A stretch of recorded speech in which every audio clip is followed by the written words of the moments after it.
Give thanks every time. Alright, okay, something new for today. Bringing you massive value, as I always say, in all types of ways. Coming through like I always do. Something new for you. Value. This is what I tell you.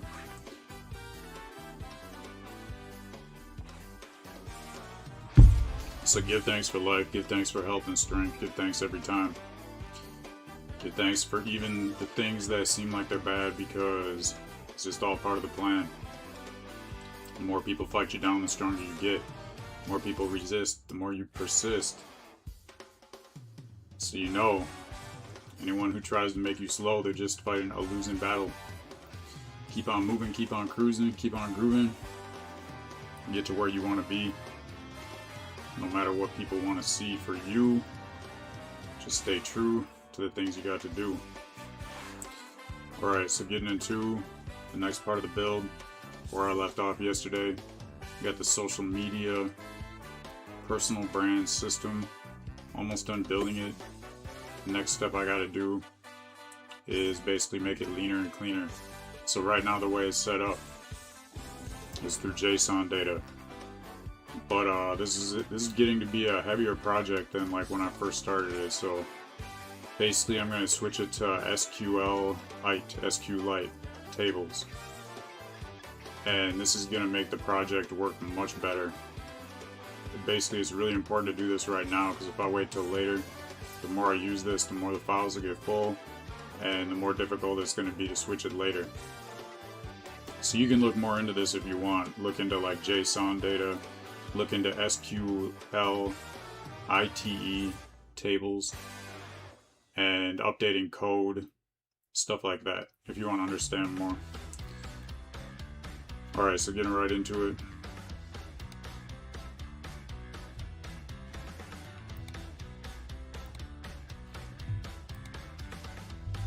I'm ready to start building.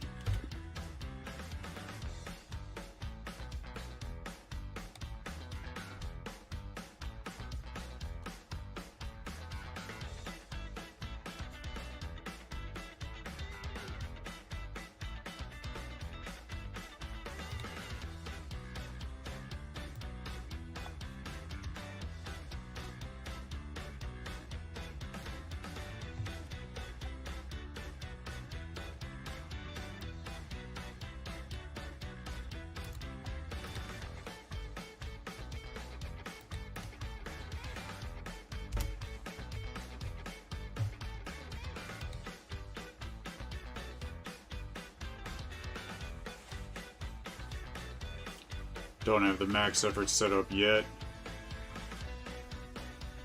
No need to worry or fret. This is something I usually forget on the first run. It's always right after I hit enter. I'm like, oh, I should have set up max effort. I don't know why I don't remember it each time at the beginning, but it's cool. I always used to go off medium effort, didn't even know there was different modes of effort. Max effort gives better quality code, less bugs, thinks longer. But for this step, right now I'm just doing an inventory on all the JSON files, so doing something like this is not a big deal if I do it in medium effort.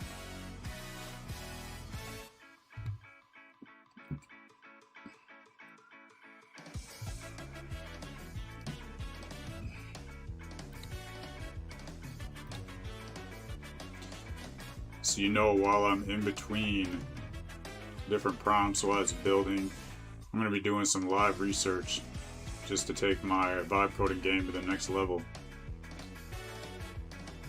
So that's what I'll discuss, that and some mindset stuff. Definitely getting into some good mindset chats last session. You know, I'm noticing a lot of the questions people are asking me. Really, it's not even about like the issue that they're asking. Like,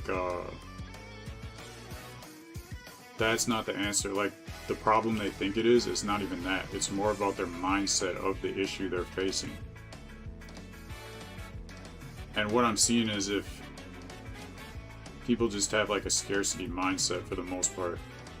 So changing your mindset to abundance is just going to solve the problem. Like, you wouldn't even have to take action to, like, do things that a lot of people think they need to do to fix a certain problem or situation in their life. All they really have to do is just change their mindset.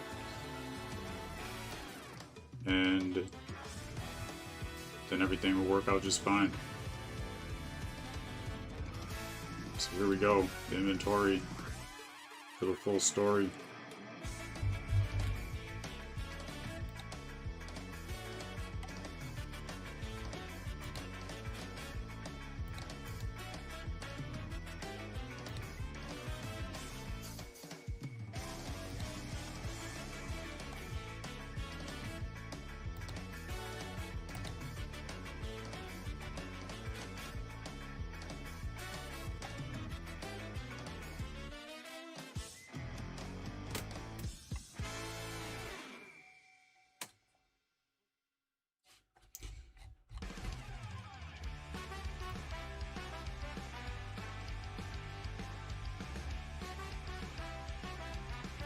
Give me the exact tables to create. Yeah, this is gonna be a longer prompt, so I'm definitely gonna do this one in plan mode. So this is basically gonna be like the entire project. Most important infrastructure build of the project. Let it plan first and paste the plan before approving. Alright.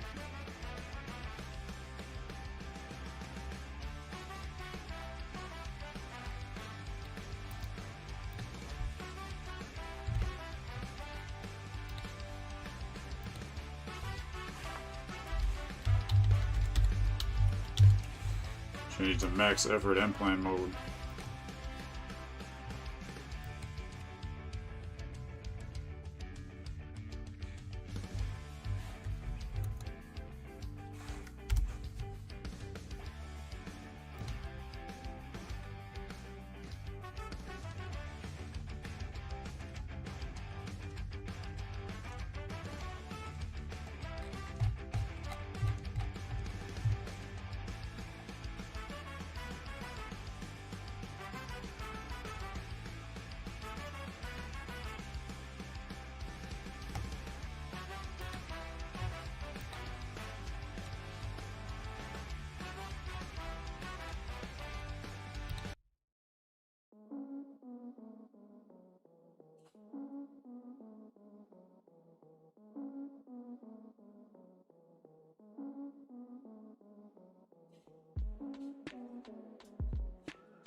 I've been hearing about people using RAG, R-E-G, for projects. Like some type of projects are RAG projects. I don't really understand this. Maybe I do and I just don't know. It was under a different name, but can you explain this concept to me and how it's used in vibe coding or coding?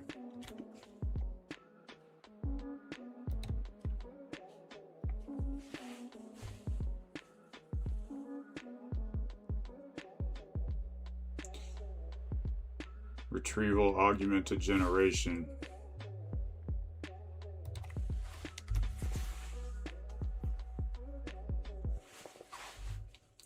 It's like an open book versus closed book analogy. Think of standard AI like a raw model, like a student taking a test from memory, which would be closed book. They're smart, but they might misremember a detail or not know about a file you created 5 minutes ago. RAG turns the AI into a student taking an open book test. The retrieval. When you ask a question, the system retrieves the most relevant pages from your project files. The augmentation, it attaches those pages to your question. The generation. The AI reads the pages and generates an answer based only on that specific data. So if I'm using Claude Code, I'm using RAG every single time I type a command. When I say fix the bug in my podcast tab, Claude doesn't just guess behind the scenes. The RAG engine in Claude Code does this.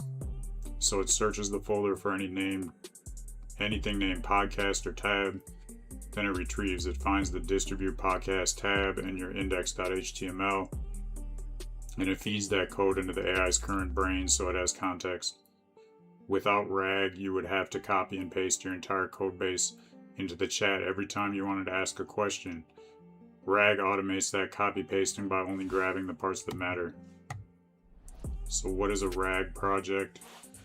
When people say they're building a RAG project, they usually mean they're building a custom tool that talks to a specific set of data. Common examples are like a legal bot, an AI that has been fed 10,000 pages of law documents, a brand bot, an AI that knows your specific brand colors, your past stream transcripts, and your target audience, a technical manual bot, an AI for a company that knows exactly how to fix their specific machines. Take a note.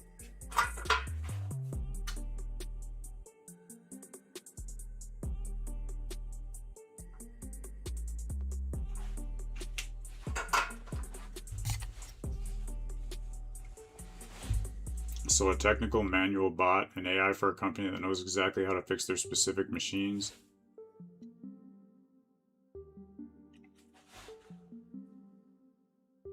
So RAG versus fine-tuning.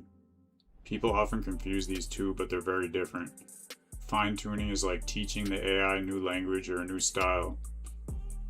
It's difficult, expensive, and the information is baked in, meaning it gets outdated the second you change your code.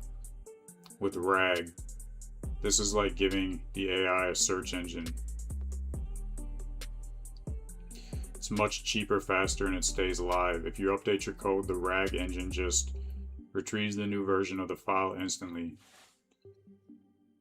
So for this specific project I'm building right now, currently building a dashboard.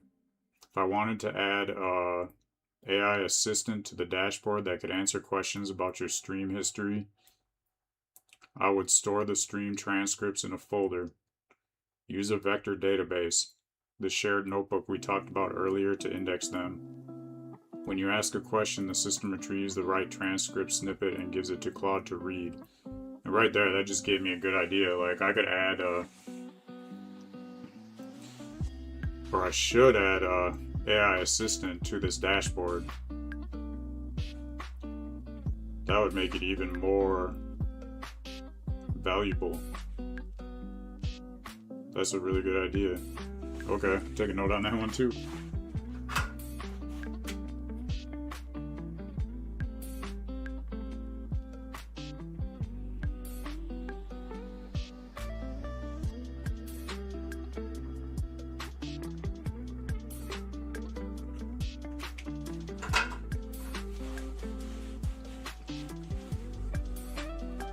Got this plan done, so I'm gonna take a break from this research right now. Got a ladybug crawling on my webcam, so I'm not gonna bother it, but if it crawls over the screen, that's what's going on. Anyways, right.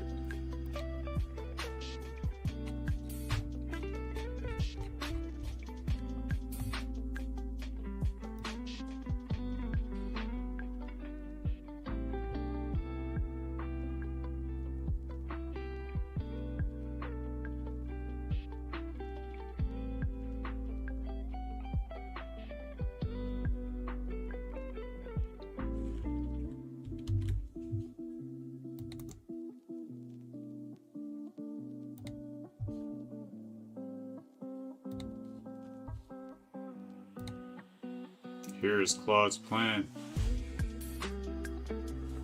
Man with the plan. Claude is the man with the plan every time.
So yeah, back to if I was using an AI assistant for this dashboard, I want to use a vector database. That was another thing I was going to look up today too. So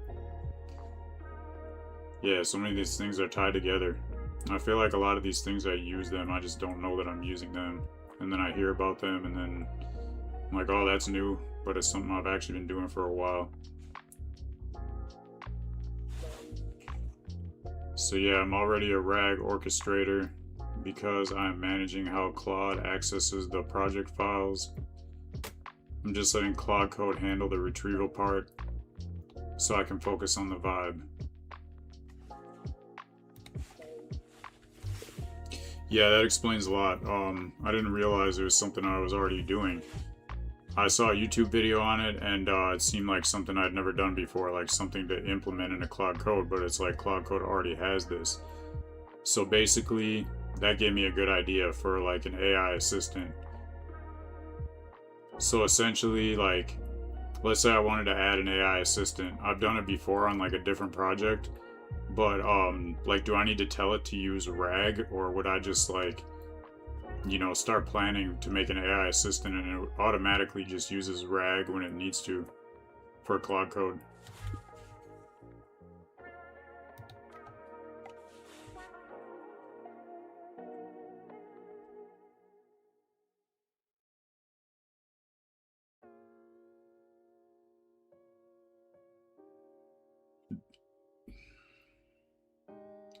Yeah, you don't even need to tell Claude Code to use RAG, it's already doing it. I swear, like, the majority of these videos about like new features that I'm seeing on YouTube are just hyped up to make it sound like it's something brand new that you have to implement that I'm not already doing. And then when I look it up, it's like, no, I've already been doing this for months and I just didn't know it. I didn't know what it was called. But it helps a ton for me to do this research to get like a better understanding of how everything works. The more I understand, the more I'm able to visualize new projects and what's possible to create.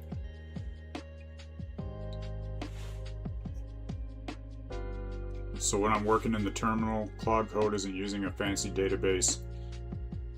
It uses grep-based retrieval. Instead of embedding the code into a database, it literally runs grep or ripgrep across folders. So this is better because it's instant. If I change a line of code, Claude knows it 1 millisecond later. Traditional RAG system would require you to re-index every time you save a file. So I just keep files organized. Claude handles the retrieval by searching the file tree whenever I ask a question. So that's basically what I'm doing right now, is like helping keep these files more organized.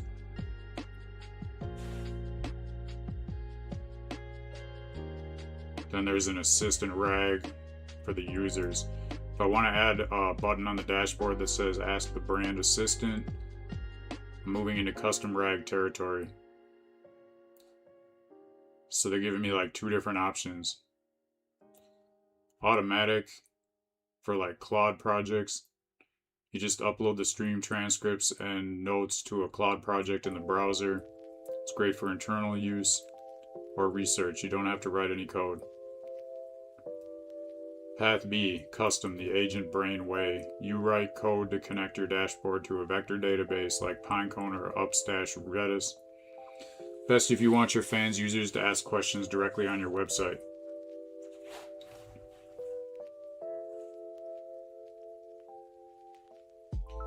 So if I wanted to do something in Path B,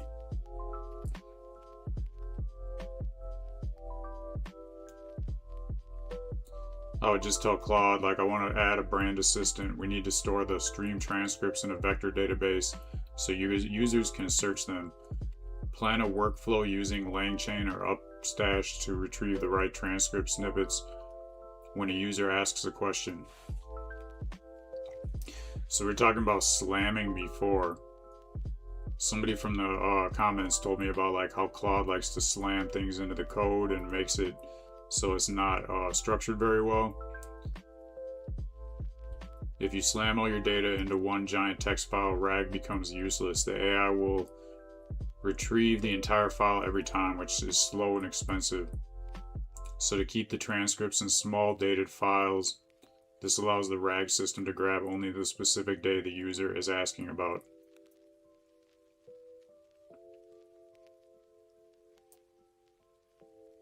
Since I'm already using Claude Code, don't overcomplicate it. ClaudeMD is like a manual RAG. Put the brand's core mission, color hex codes, never do this rules in there. Claude Code reads this file first every time. The Assistant tab, save this for phase 3. Get your podcast and email distribution working first. Once I have a mountain of data from the streams, then build a specialized RAG engine to let people search it.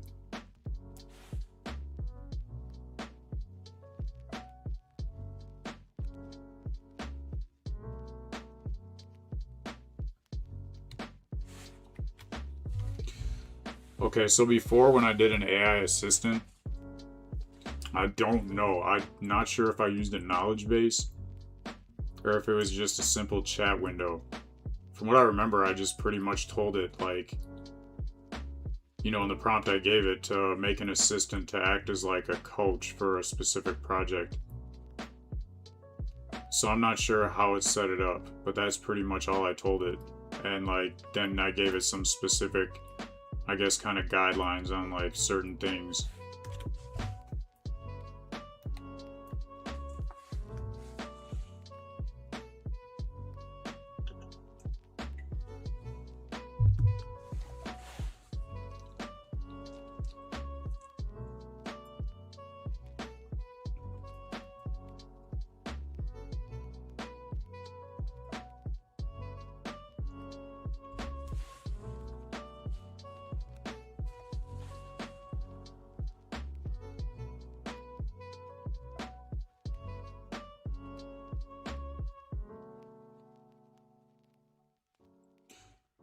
So I basically did like a briefcase method. I wasn't giving the AI a library to search, I was giving it a briefcase of information that it carried into every single conversation. But this method, it can only hold about 50 to 100 pages of text. The coaching guide is 10 pages, it works perfectly because it's fast, simple, and the AI remembers everything because it's looking at the notes the entire time. The drawback is I pay for those notes every time I send a message. If the briefcase gets too heavy, thousands of pages, the AI starts getting confused or forgetful, and the bill goes through the roof. So how to level it up with RAG. Instead of a briefcase, the AI has a library card. The AI doesn't see your 10,000 pages of stream transcripts until it needs them. When you ask a question, it leaves the room, grabs the 2 relevant pages from the library, and comes back to answer. This is what I want to eventually do for a brand assistant. You can't fit 500 hours of stream transcripts into a briefcase, but you can definitely fit them into a library, like RAG.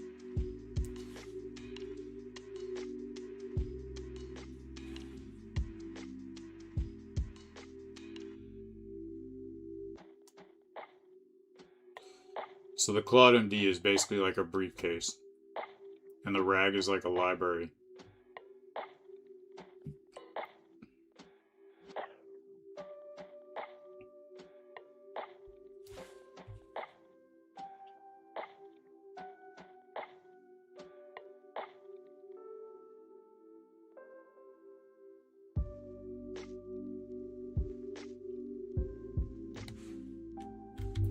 Starting to understand this better. So like with a project where I made an assistant, like it was basically like an investment coach or a financial advisor. So like I just gave it some really quick guidelines, but from what you're saying, it sounds like I could give it a whole library of information to make, and then that would make it perform a lot better, and it would make it like run cheaper and quicker. Is this correct? Alright, this is done. I'm going to give the results. Migration complete.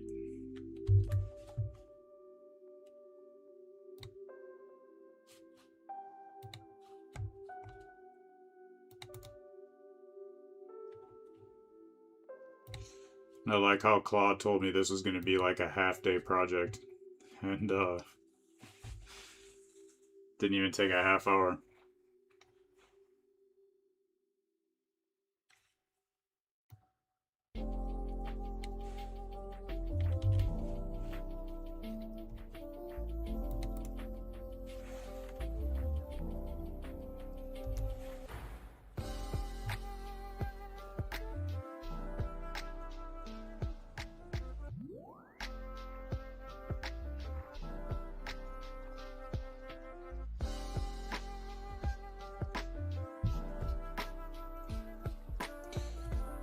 So I think that's definitely something I want to add to this project.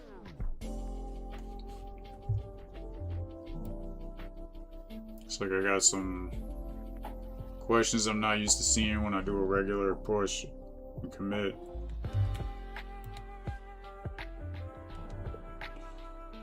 I would say let's do session persistence next, but I got some random questions that I'm not used to seeing from this last prompt for the push and commit. Let me know what you think.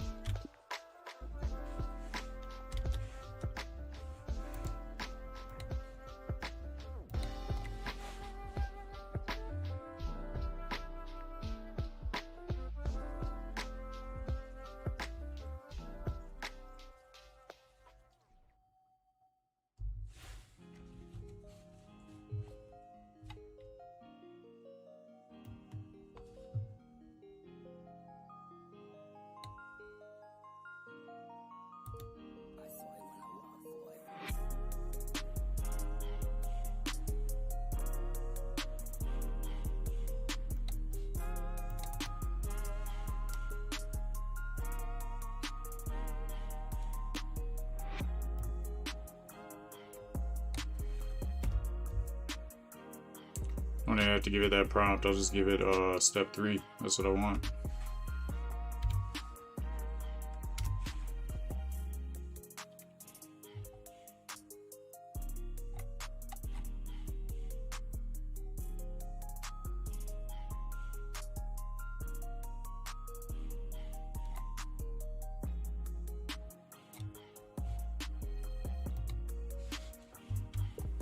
Alright, that sounds good to me. I got another question though. I'll paste it here.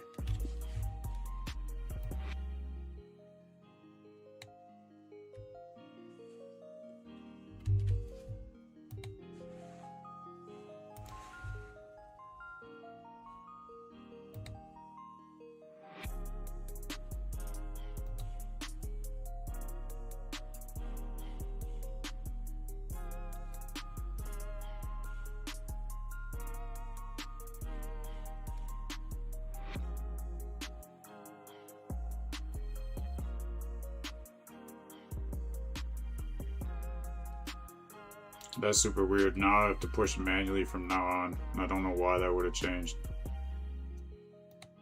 Alright, no big deal. Just Takes like an extra 5 seconds every time I push and commit. Small price to pay. I'll definitely want to figure out like what is going on, why it's doing this now.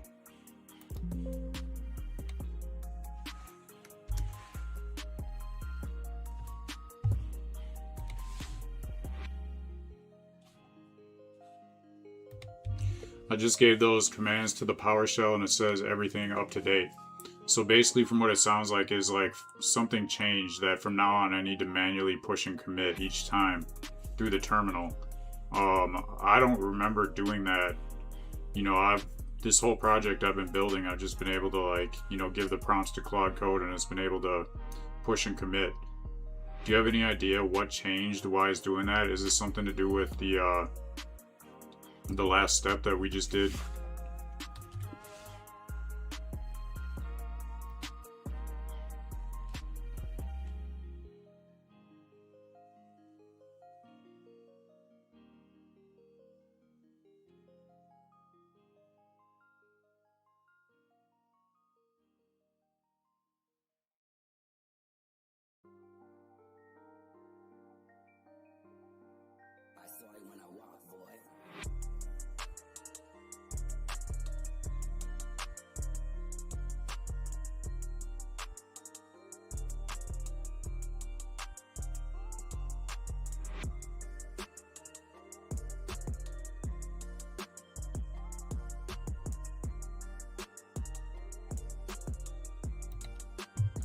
Awesome, I'm gonna give it a fix so I don't have to do this manually anymore.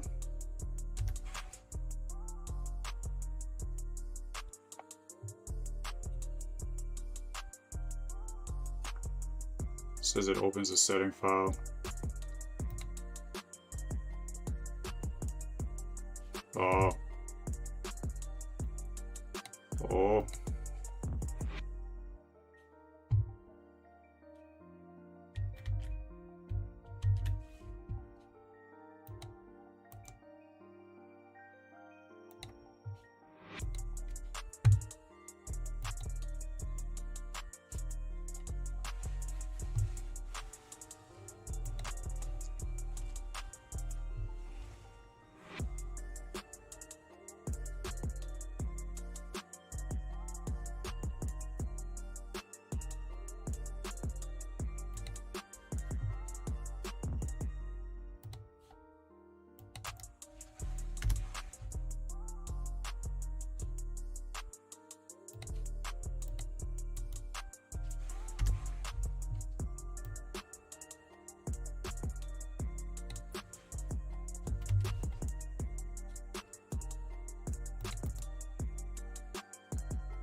Recent Claude Code update likely added stricter defaults around pushing to main branches.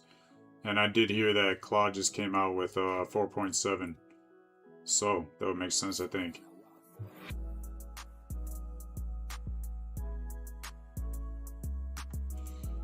That's interesting.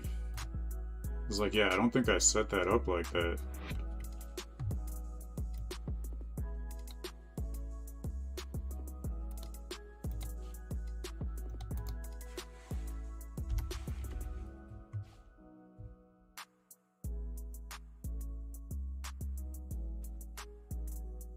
But anyways, I fixed it.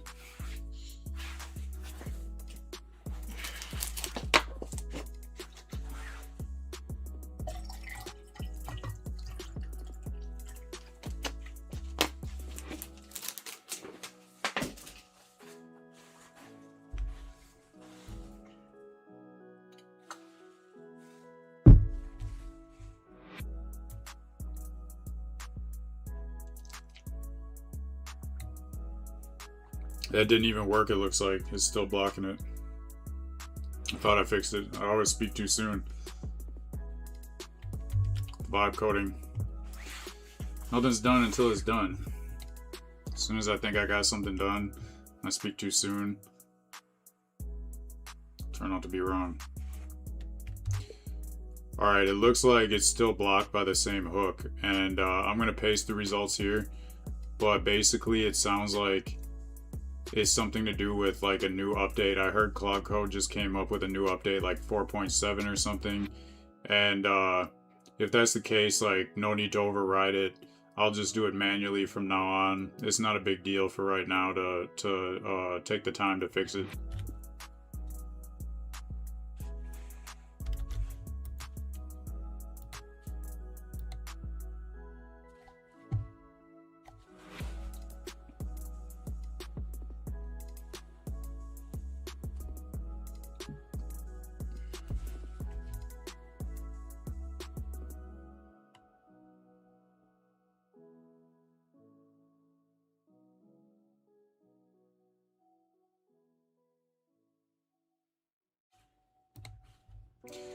Alright, now on to the next step, session persistence.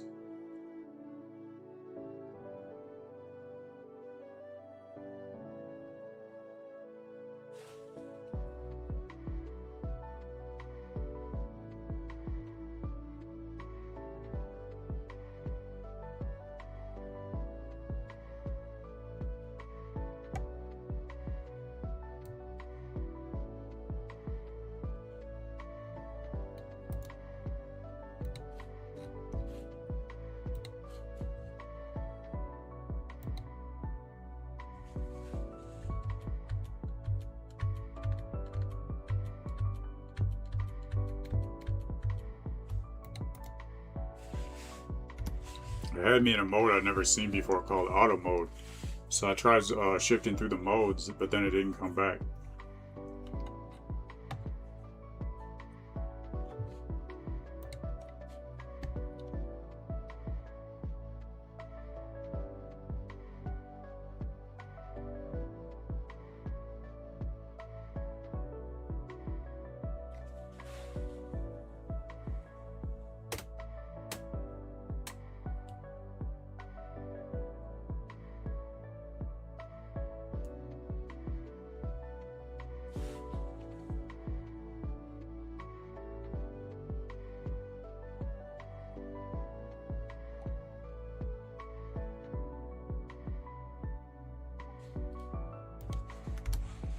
So looking back at this RAG stuff, it's like giving the AI a post-it note instead of an encyclopedia.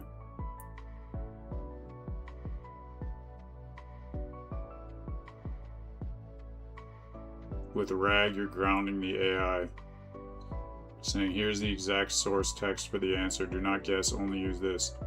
This drastically reduces the chance of the AI giving bad financial advice.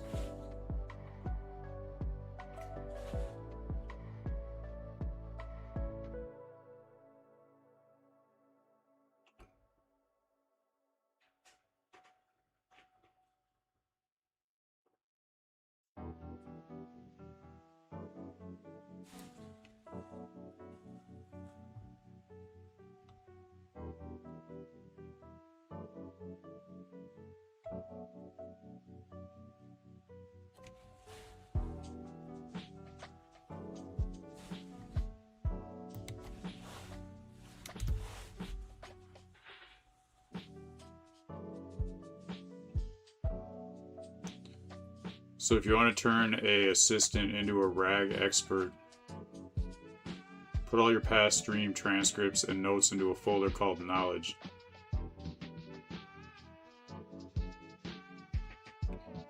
Tell Claude, I want to set up a RAG pipeline for this folder. Use a tool like LangChain to index these files so the assistant can search them instead of reading them all at once. I now have an assistant that knows every word I've said on stream, but it's only costing me pennies to run. So that's what I should be doing with this. Not just for like the assistant, but for like brand voice too.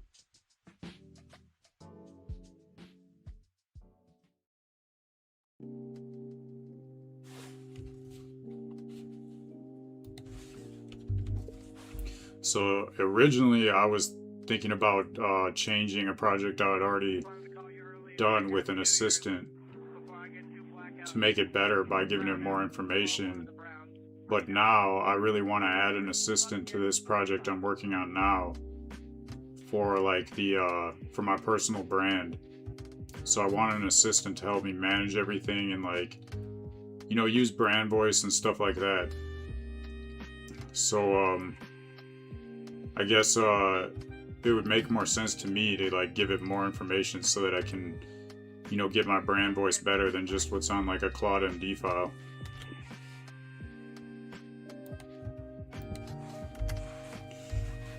Wow. Yeah, this is major. This is like, I had no idea this is gonna lead me down this path. Just first thing I researched today, and it's like taking everything to the next level.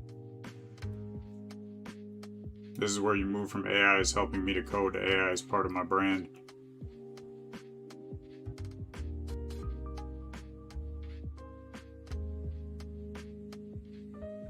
It's like a Claude MD is good at telling Claude how to behave, but it's not big enough to hold your soul.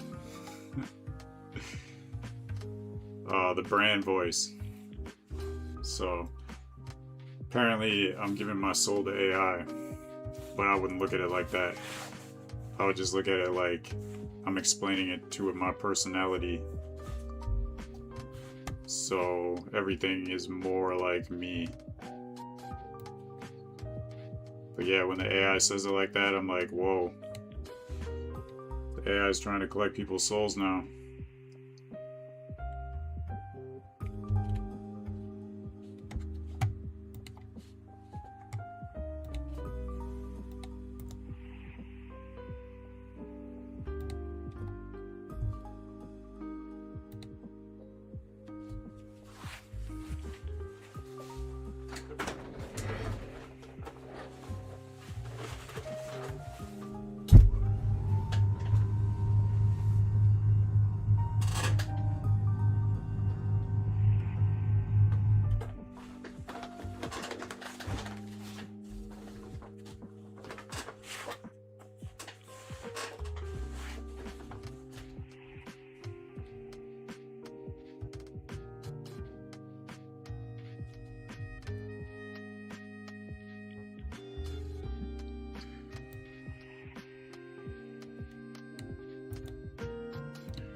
Start the dev server.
Can you explain to me more about doing this test that you're talking about? I just connected YouTube, the nodemon restart. So like, what file should I save? I don't really understand.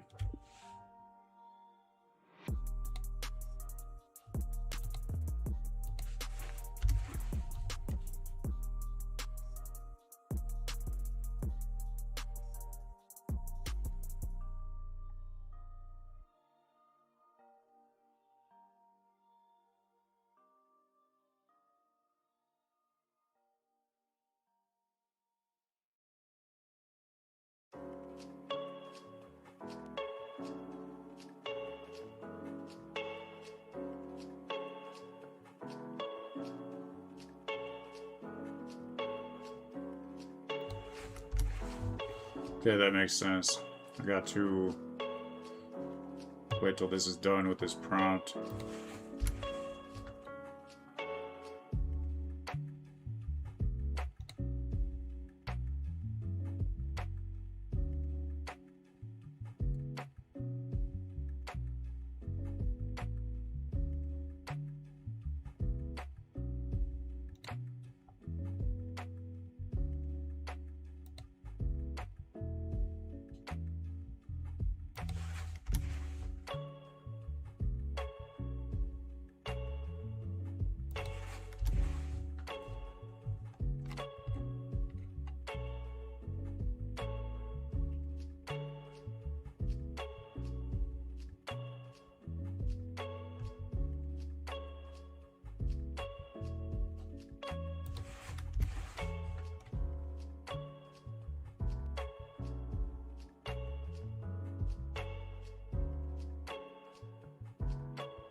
Okay, so now this next test I'm doing is basically making sure that YouTube stays connected and everything else I would hook up would stay connected. Because before, every time I would like close the project, it'd make me sign back in, and if I made a change in a file, it'd do the same thing. So right now it's going to have me make a change in a file. Just add a space somewhere.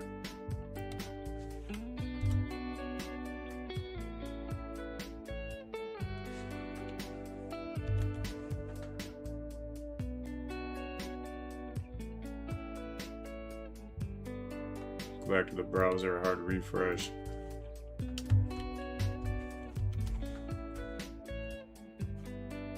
says I'm still connected.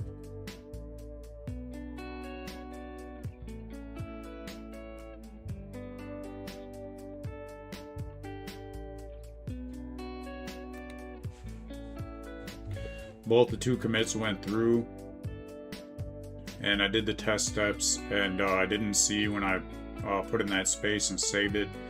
You were talking about that nodemon should restart the server. I don't know if I missed that or I just didn't know what to look for, but I did everything and I did the hard refresh and it says I'm still connected. So now I will paste the two commits, or I mean the hashes.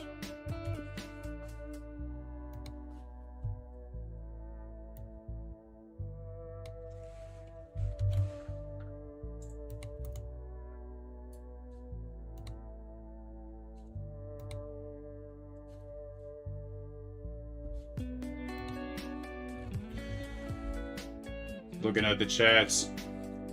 Respect, Alex. Big up yourself every time. Welcome to the chat. Good to see new people. Thank you for the encouragement, respect on the subscribing every time.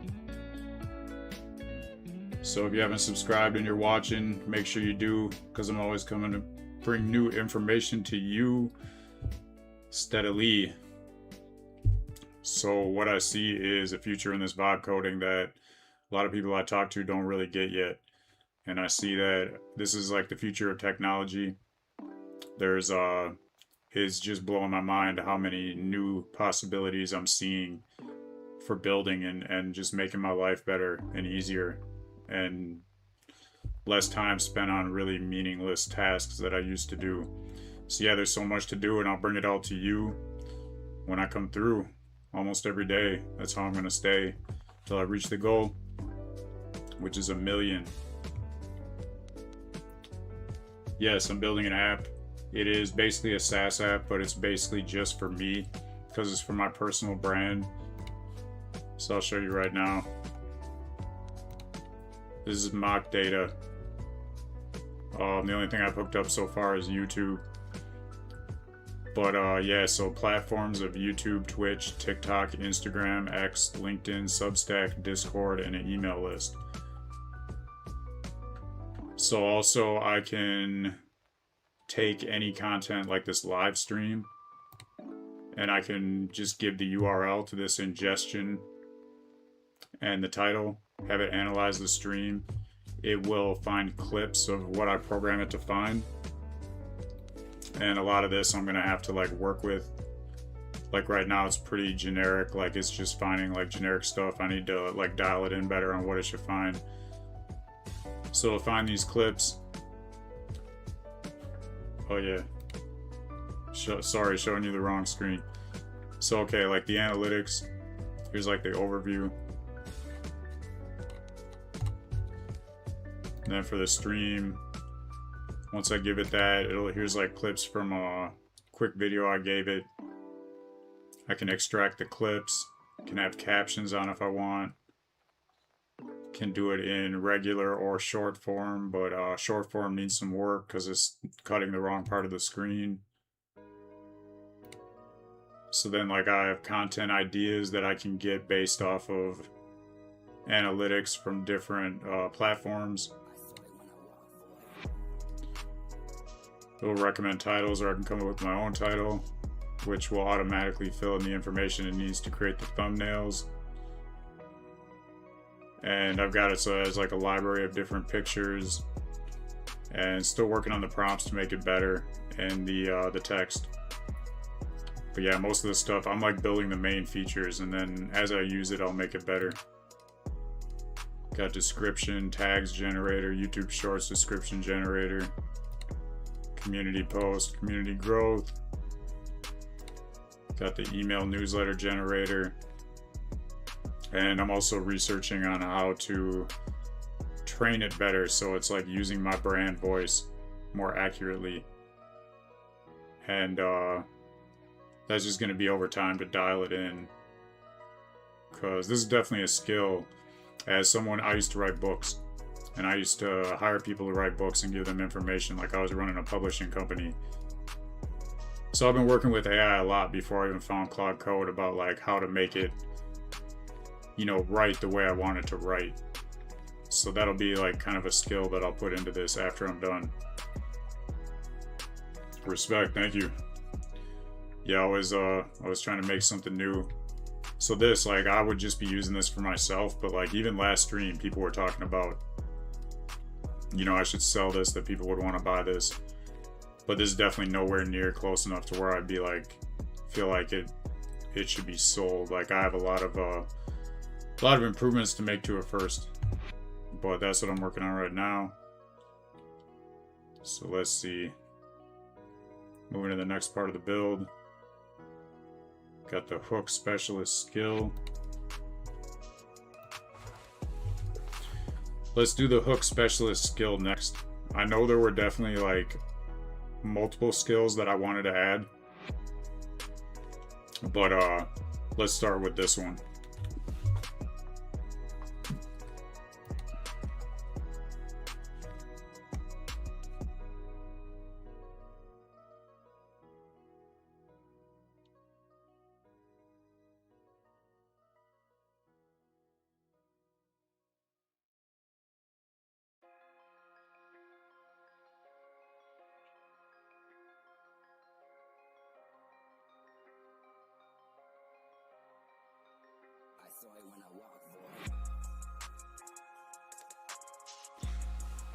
Yeah, I would have to say, yeah, anybody is getting to be the point where anybody can build.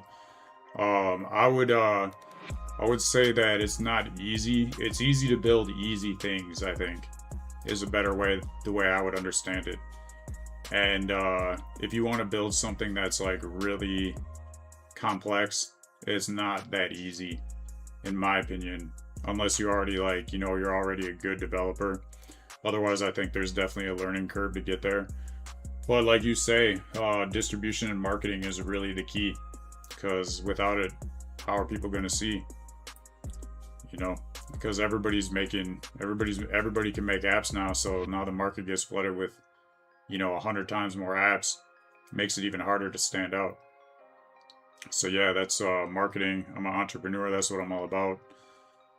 And I'm seeing a lot of value. Like, pretty much anybody can vibe code, but I've been studying marketing for 15 years now, at least, from some of the best marketers out there, if not all the best marketers out there.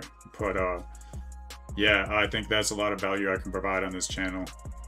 And I think, I'll just keep creating these business systems. And a big part of that is marketing. So what is up from Twitch? Respect every time, big up yourself. Welcome to the chat. So yeah, stay in tune, because I'll definitely be doing more marketing on this channel. That's basically what this is. The analytics dashboard. It's like a personal brand marketing system.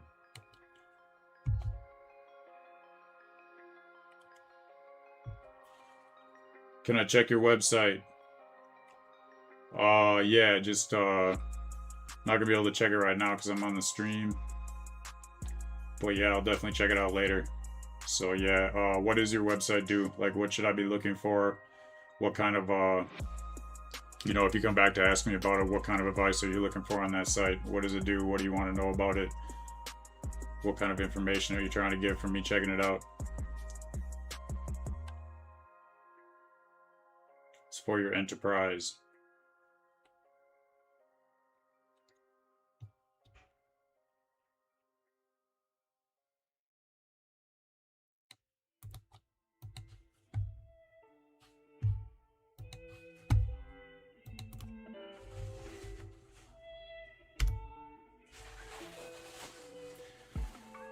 You are a vibe coder too. Respect every time. Good to see the community building. All the right people are coming through. All learning something new.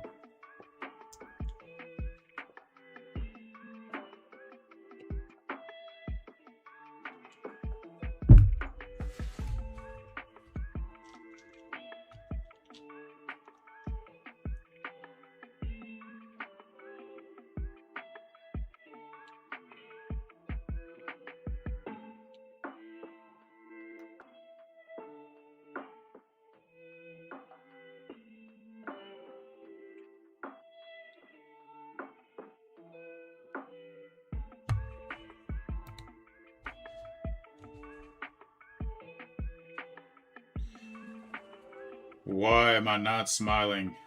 I can't smile. I guess I just didn't have anything to smile about at the moment. So yeah, I guess I don't know. That's a good question. Sometimes I smile, sometimes I don't, but can't smile all the time.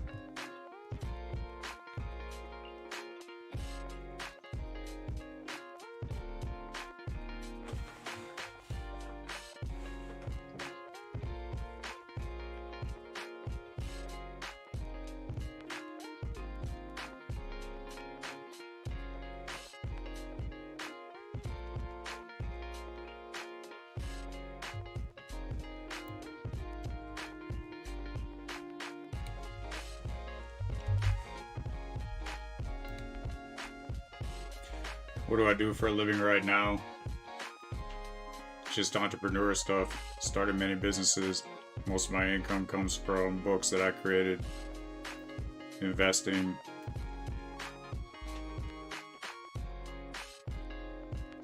trading, creating new businesses. Vibe coding is like the missing key to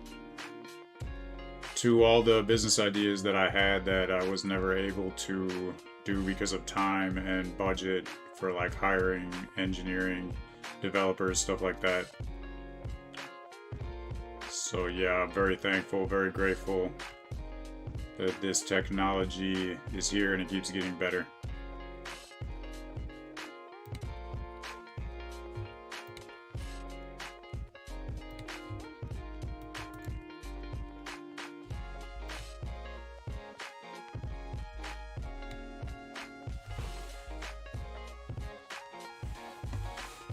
So technically this is what I'm doing for a living right now.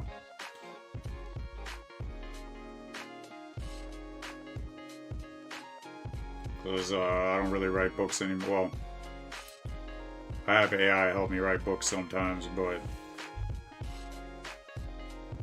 definitely feel like building apps more right now than writing books.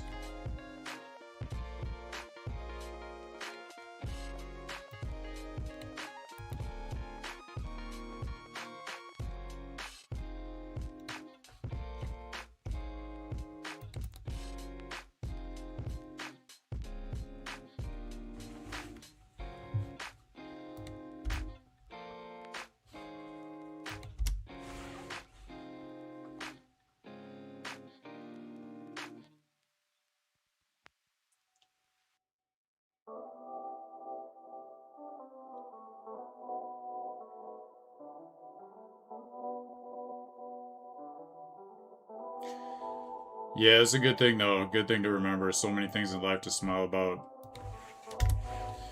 Even though definitely had a lot of rough things in my life. Can't let it bring me down. Can't let it turn me dark. Gotta keep smiling. Gotta keep focusing on the positive. Have an abundance mindset. A lot of dark people out there that, you know, trying to make other people dark too. That's something I just can't let them do. So I got to stay focused on my goals and my dreams and just be thankful for everything every day, even if it's even the tough times, because that just makes me stronger.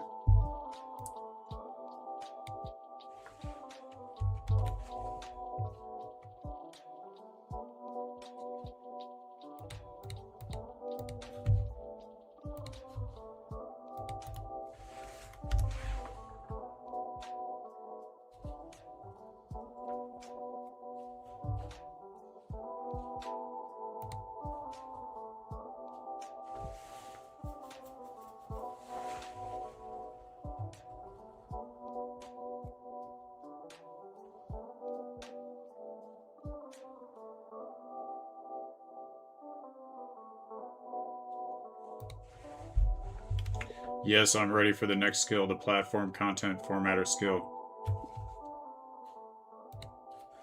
So basically what this skill should be doing is make sure that the content is specific for each platform.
Yeah, it's a good skill.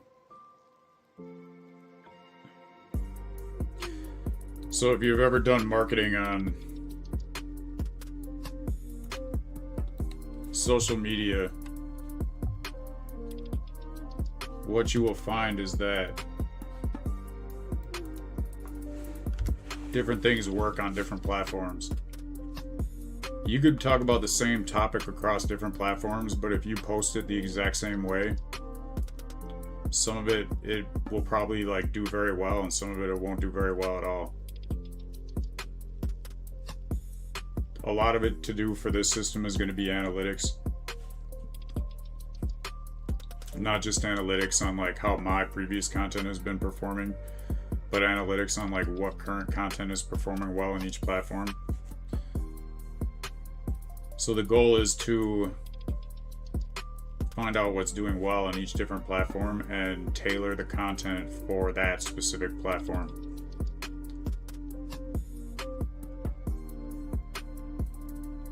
And the more you post, the more data you get. It's like trial and error.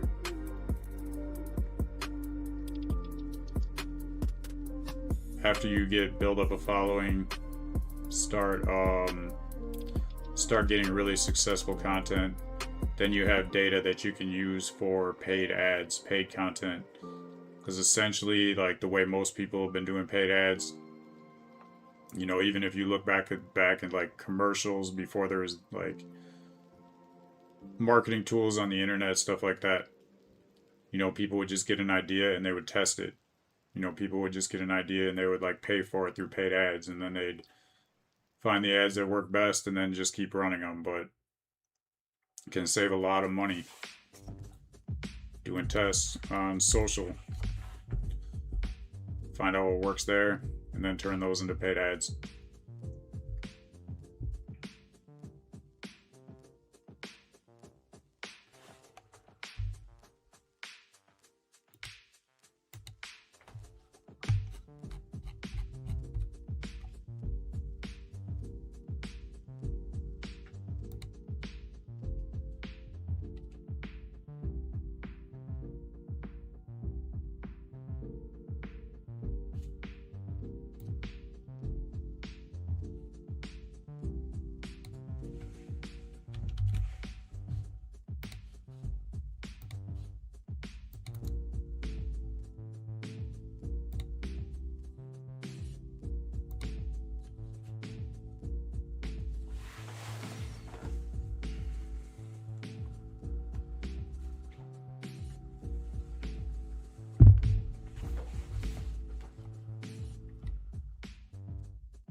Alright, just to let you know, I do have more skills on here that I created before, so I'm just going to give you a quick list of all the skills that I have right now.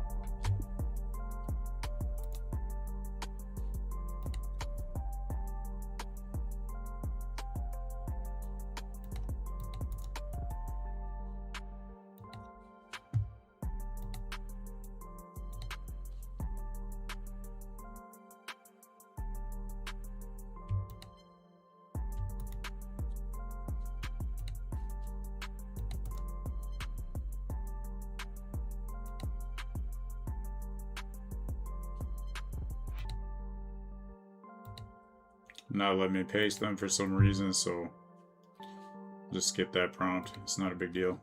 All right.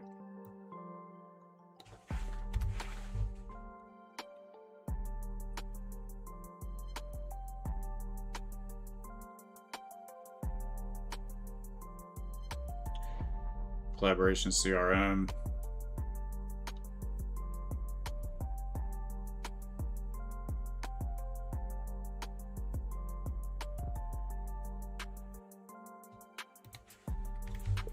Yes, let's build this next.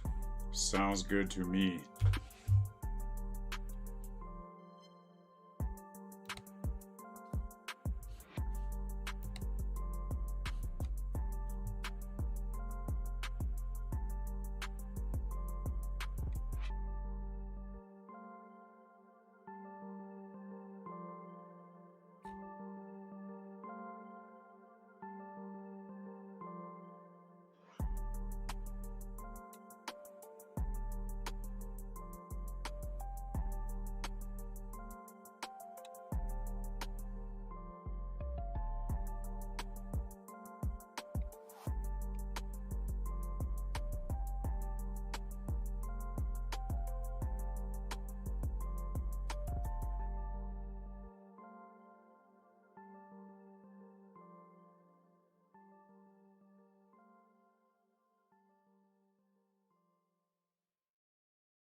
So a CRM is usually used in business to manage your customers, but this CRM is going to be a little bit different. This CRM is going to be to manage possible partners and partners for my personal brand that I would want to collaborate with. A big part of marketing is finding people who are doing something similar to you, and then you can collaborate with them and essentially share audiences. So, you know, people from their audience that have never heard of me will discover me, and people my audience has never heard of them will discover them, and everyone can be friends.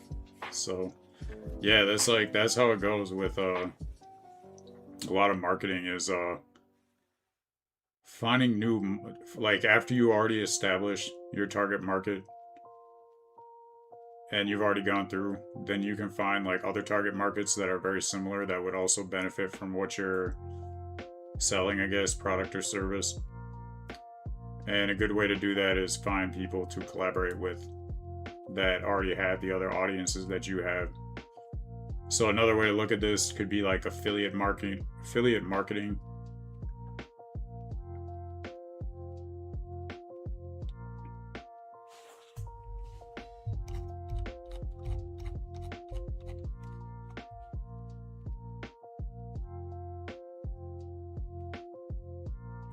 It's got this CRUD API, whatever that is. We'll have to find out. What is the CRUD API?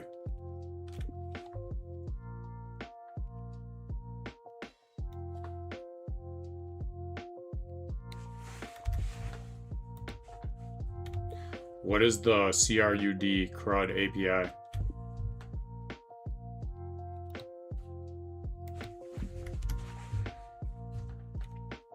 Create, read, update, delete. 4 basic operations any data system needs to do.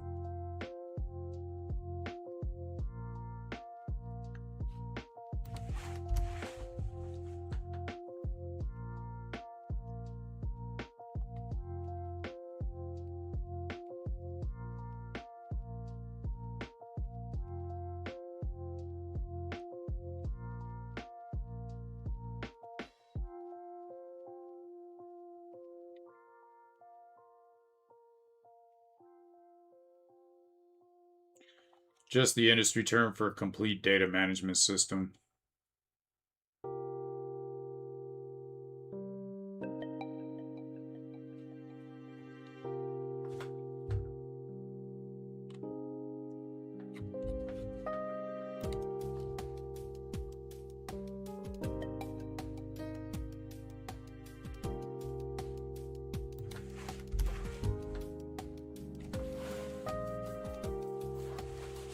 So I was looking at doing like a brand assistant for this project. Can build the assistant inside the current project. I don't need a separate RAG project, I just need a new skill. So I'll create the voice library. Could put in some transcripts from different projects I've done, like different YouTube videos, different streams. I've done some courses in the past that I could do. Make a voice guide MD file. And also I would want to put in past successful posts for like LinkedIn or Twitter. So essentially, like, this would be, it could maybe train itself. That would be like another step, but could train itself based on, like, you know, posts to get better. And use reference files. The latest Claude Code update, we now use reference files rather than one giant Claude MD. So I'd create a file called brandmd.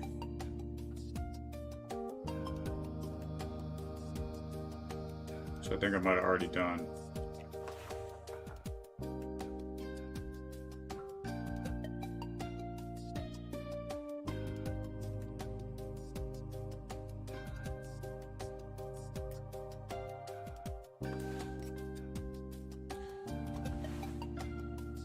Can use my actual way of explaining technical concepts. And yeah, as I create more content, I can just drop new pieces of content that does well into the vault.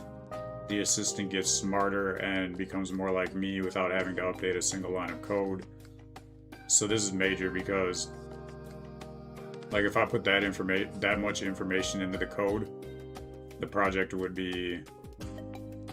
might not even work. It would definitely be super slow.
So this would be like an assistant that would be customized for this personal brand project.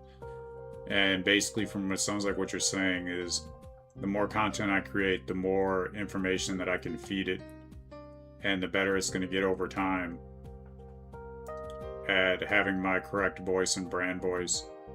And then that's going to, like, make everything work better. And what are some, like, additional things I could do with an assistant other than just, like, you know, just getting the voice to sound more like myself?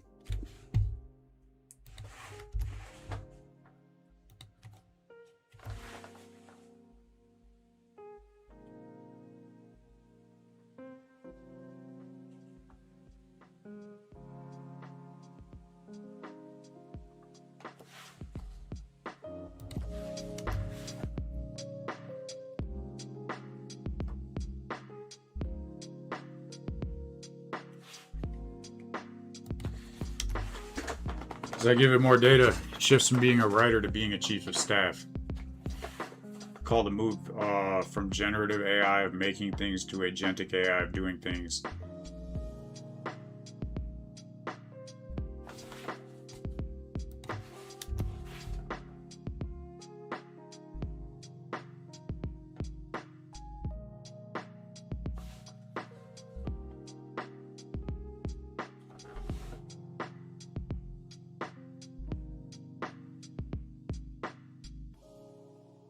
So like right now, the way this is set up is like there's a lot of manual checks and balances.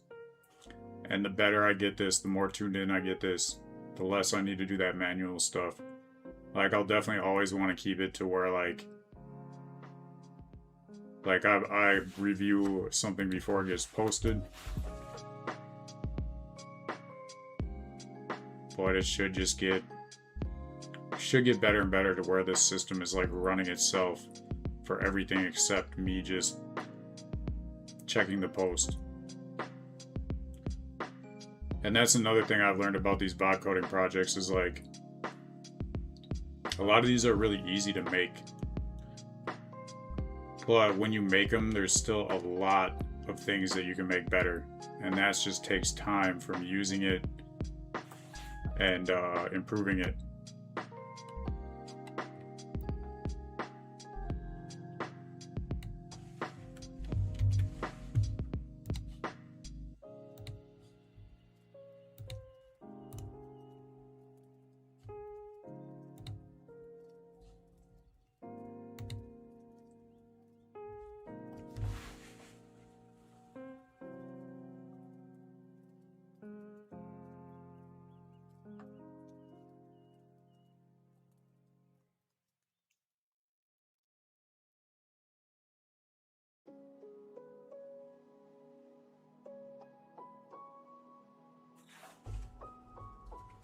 Alright, time to test it.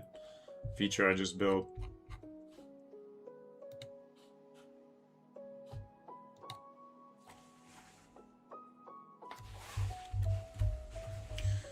Do the hard reset.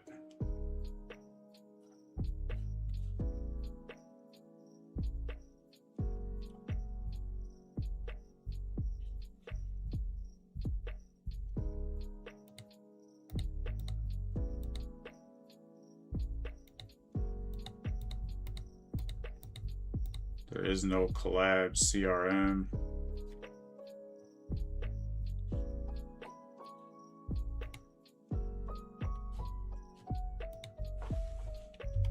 I do not see any collabs tab.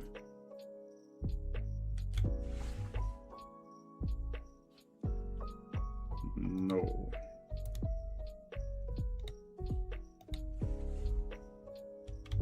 I do not see any collabs tab.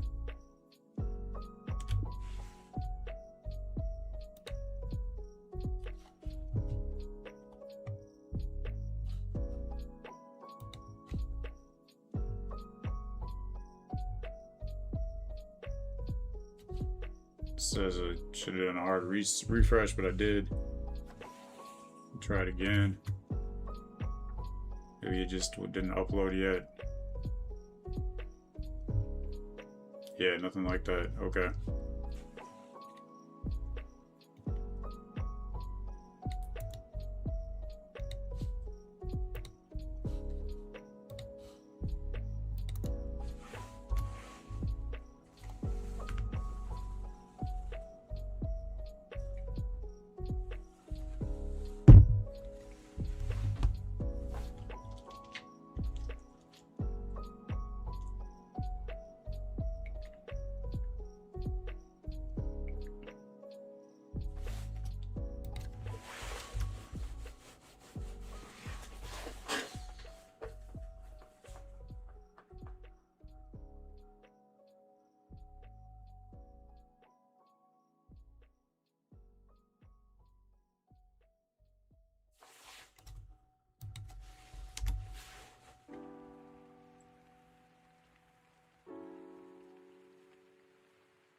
So it appears there's something wrong with the update.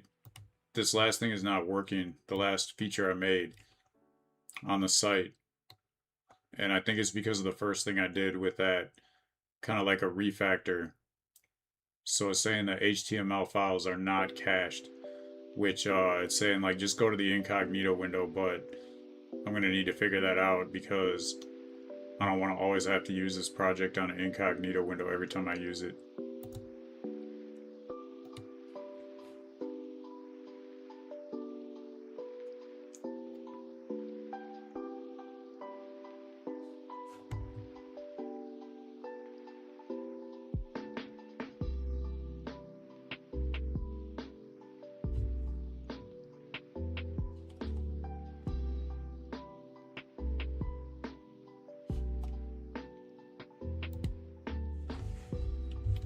Okay, yeah, I definitely did the hard refresh last time and this time.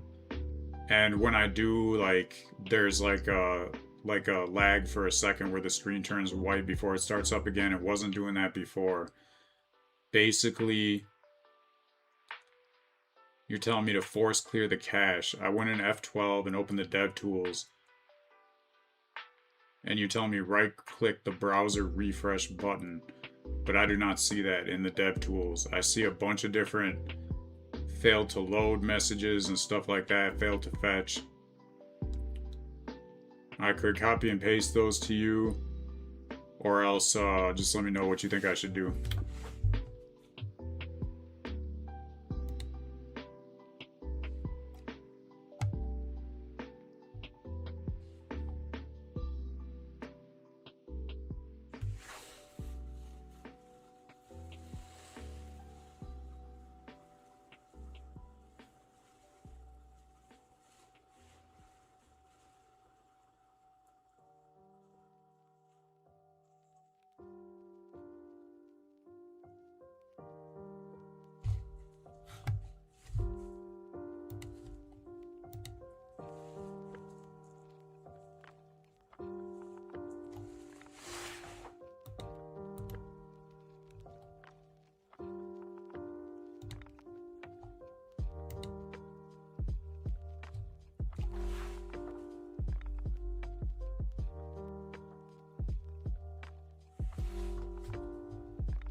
It's telling me the server isn't running. What is going on? Wonder why that happened.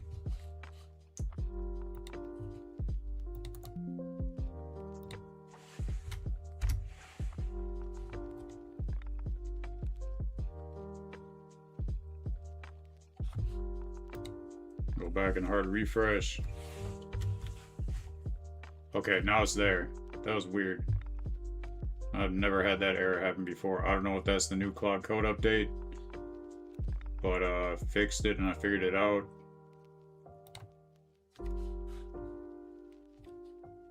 So we got collabs, got mock data for collab CRM.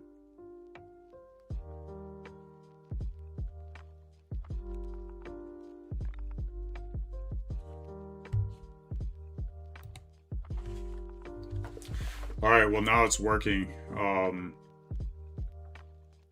The server wasn't running. I've never had that happen before. That's really strange to me. Any idea like how that happened? And also now it's showing the collabs. So let me know what you have for me to test with the collabs too.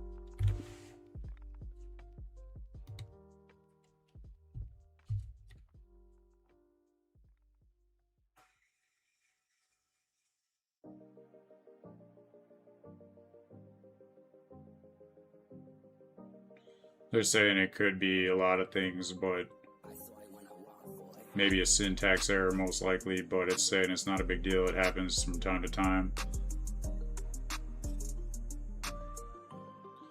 4 metric cards at the top, yup.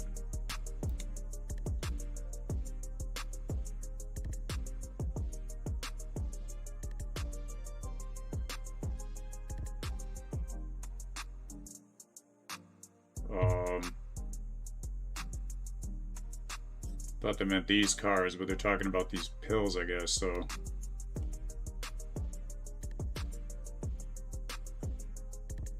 just gonna take a screenshot and show it what I see, because it's different from what it says.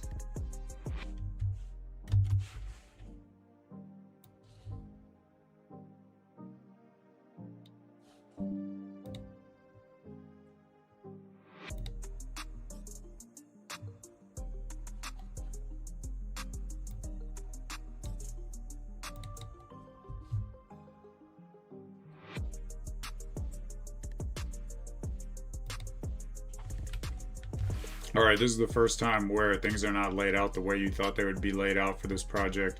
So I attached a screenshot. I mean, it seems like most of the stuff is here, it's just not where you were saying it would be. But let me know if you can tell from this screenshot how everything looks and like why you would have thought this time that things are different than before.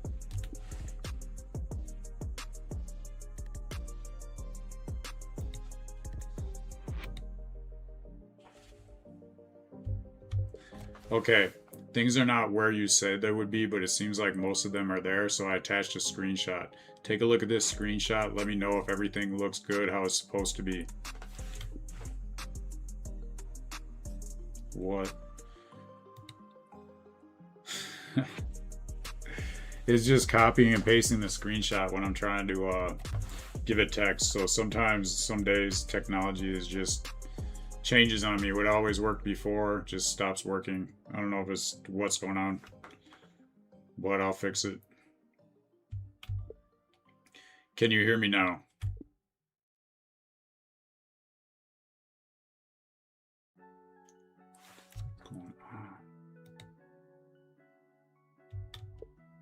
Can you hear me now? Paste what I'm saying. Okay, it worked that time. What?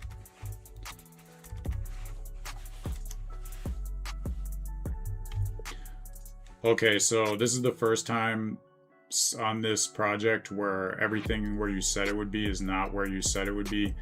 And it seems like everything is there, it's just in different places. So I attached a screenshot. Let me know what you think from the screenshot, if you can see what you're supposed to see and any idea why you're just not understanding where things are laid out this time compared to before. All right, there we go. Sometimes, I don't know.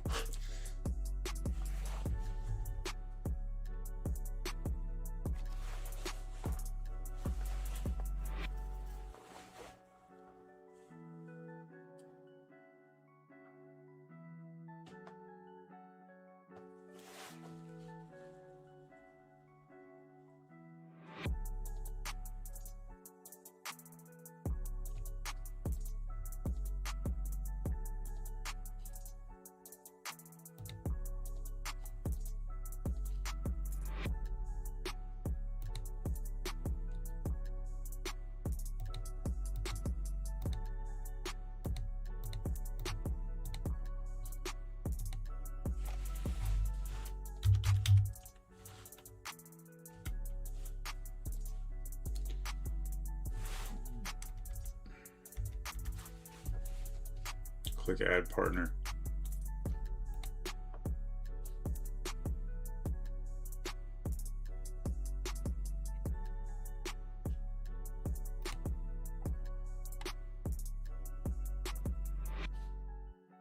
Then commit. This is all done. Okay, yeah, everything's working.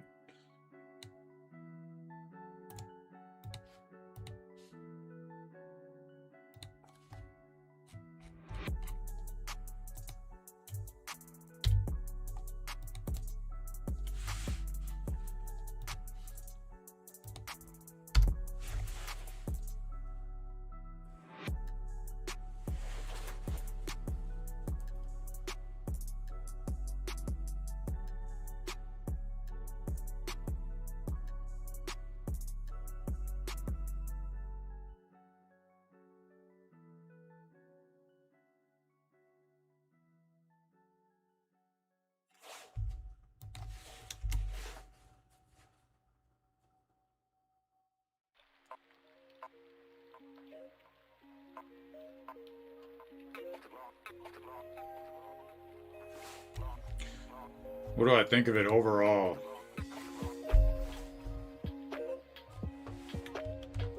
I think overall it's getting better. I think just the CRM part, um, maybe there should be something to like help me find people, but I've already got a section that helps me find like something similar that I built like previously to doing this build in this chat with you. But I mean, this project's really doing like more than I thought it could. Just like every time I build something new, I always seem to like build it better than I originally thought I could. So yeah, I think you know, I really like this process of going through and making the main features first and then going back and just like dialing it in over time. I've also got some new things that I want to implement, like once we're done with all the planned steps, like building in an assistant.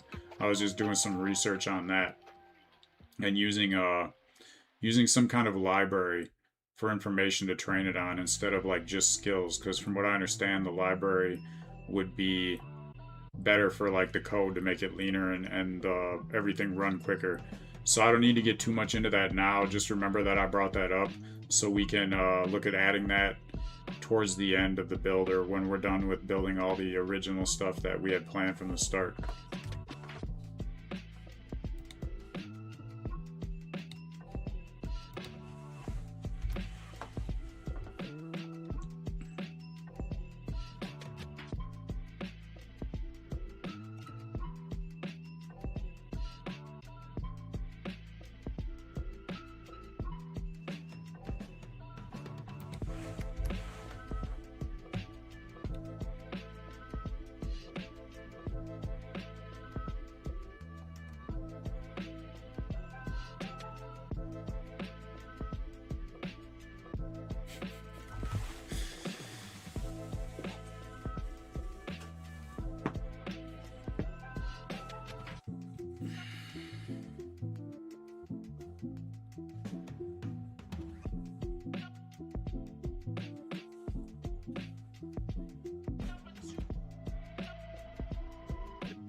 And it knew exactly what I was talking about with the RAG or vector store.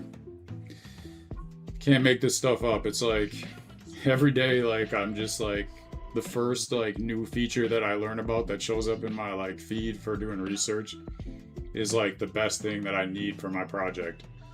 So I don't know if the AI's algorithm is so good for like all these social channels now that it just knows what I need to add to what I'm working on, and it just knows to show me the right content.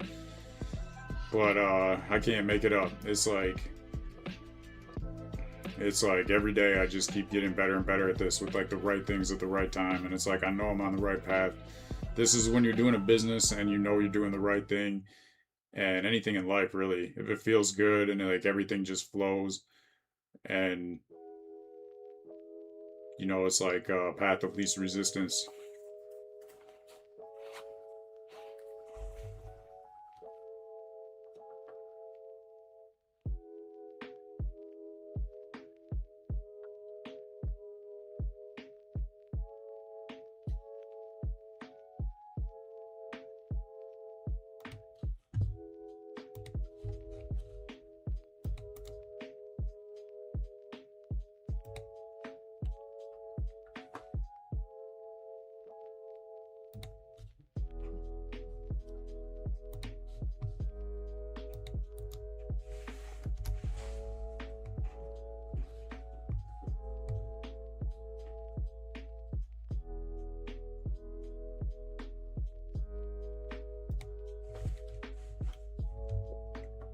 Let's do the content repurposing strategist skill. I was thinking of doing the thumbnail generator improvement later. I want to build out all the main features and then go back and do improvements after everything is built out.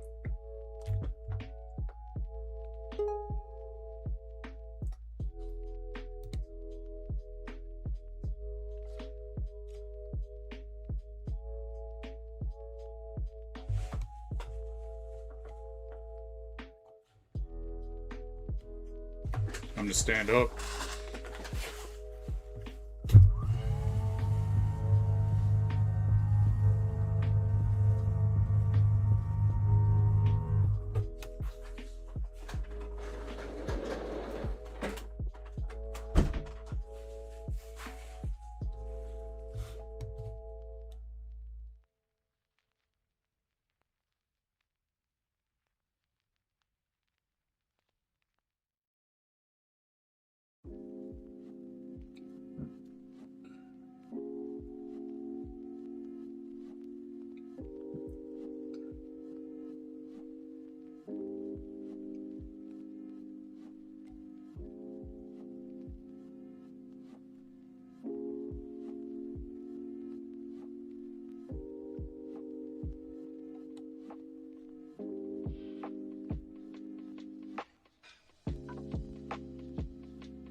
Yeah, okay.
Claude is creating this skill right now, and it seems like there's some overlap between this skill and the last skill we just made.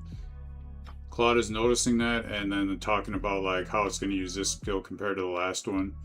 Can you kind of explain, like, just to verify how these skills overlap, if they overlap at all, how they're similar, how they're different?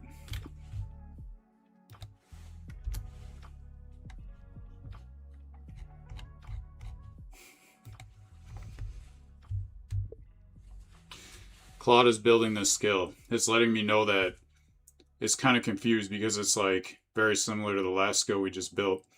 Can you explain to me how this skill is different, how it's similar to the last skill we just built, if there's any overlap? Just so I get a better idea. Because that was the first thing I thought when I read it too, is it's very similar.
I already had it build the skill. I'm about to paste the results.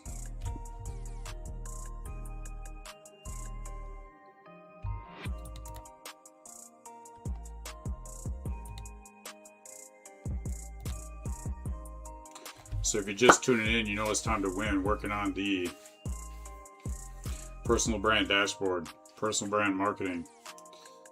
This thing is major. So you know, like up the like button if you haven't already. Subscribe too, because I'm coming through with new information steady. All these things will help so that more people can see this information, so more people can learn how to create things that will provide value to society in all types of ways. Everybody's got their own special talents and skills and purposes that, you know, they can find out, not just to make money, but really to like just provide value, because that's the key to making money. So, you know, always for business, focusing on how you can provide more value, and then the money will follow that, instead of focusing on, you know, how to make money, because that usually leads people down the wrong path. So the best path is all about, you know, providing value in your own unique way. So the more people that get this information, the more people that can provide value, make the world better for everybody, solve all the types of problems that are out here. So, you know, staying clear from the problems, trying to focus on the solution. That's how it goes right now. So winning right now.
All right, I'm looking at the new things to build, and basically I see landing pages on there.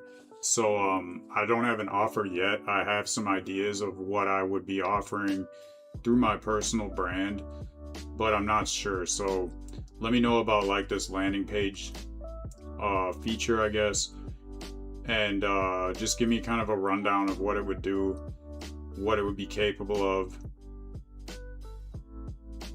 Because essentially, like, it would just create landing pages that I could send people to through my marketing, through my content of stuff I do on my personal brand.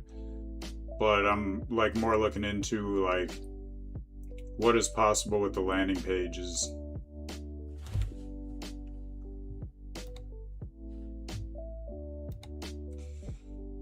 Whisper Flow is being weird today, or I don't know if it's Claude with the update. Okay, I'm looking at things still to build. I like the idea of building a landing page thing next. I don't have a landing page yet.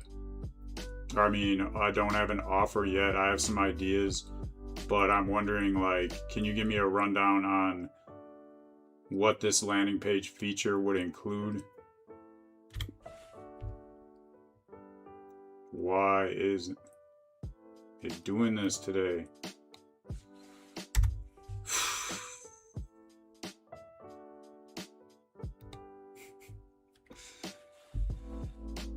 Still super thankful for all this technology, even when sometimes it's acting weird. It's like some days. One of those days. Can you hear me?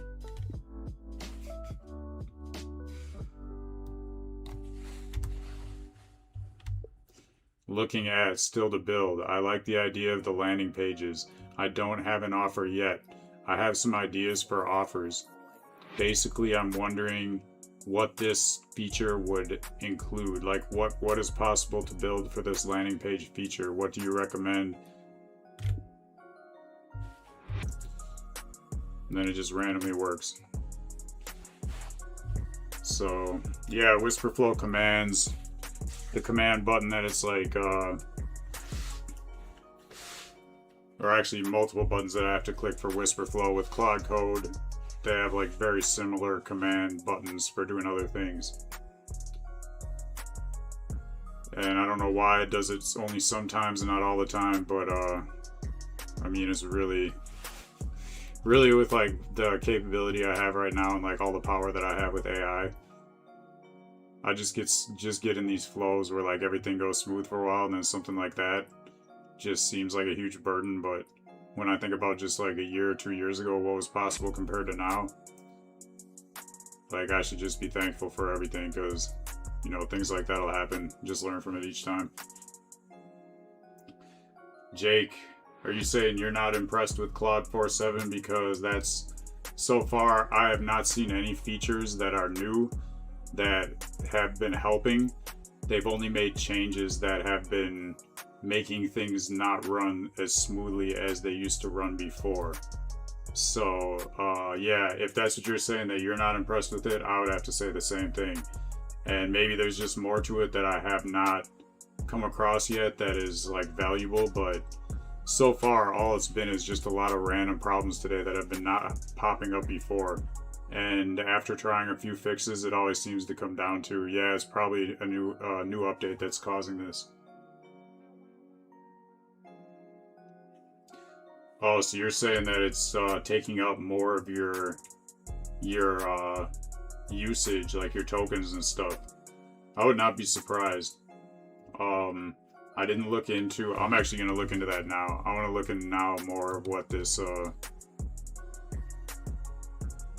new Claude update actually did, because it seems like it hasn't done anything good so far that I've seen.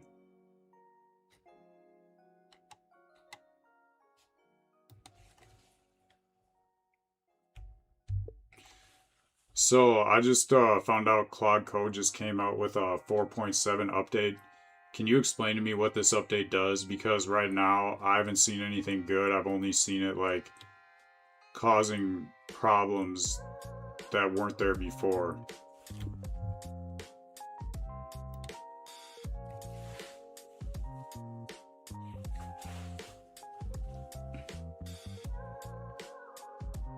I'm not alone feeling that way.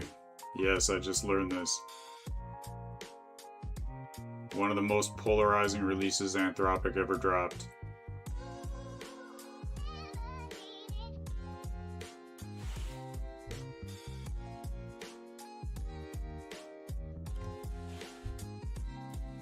The goal is to stop Claude from just chatting and start making it do more work. Okay. 3x vision resolution. Can see more pixels. So it's better for UI.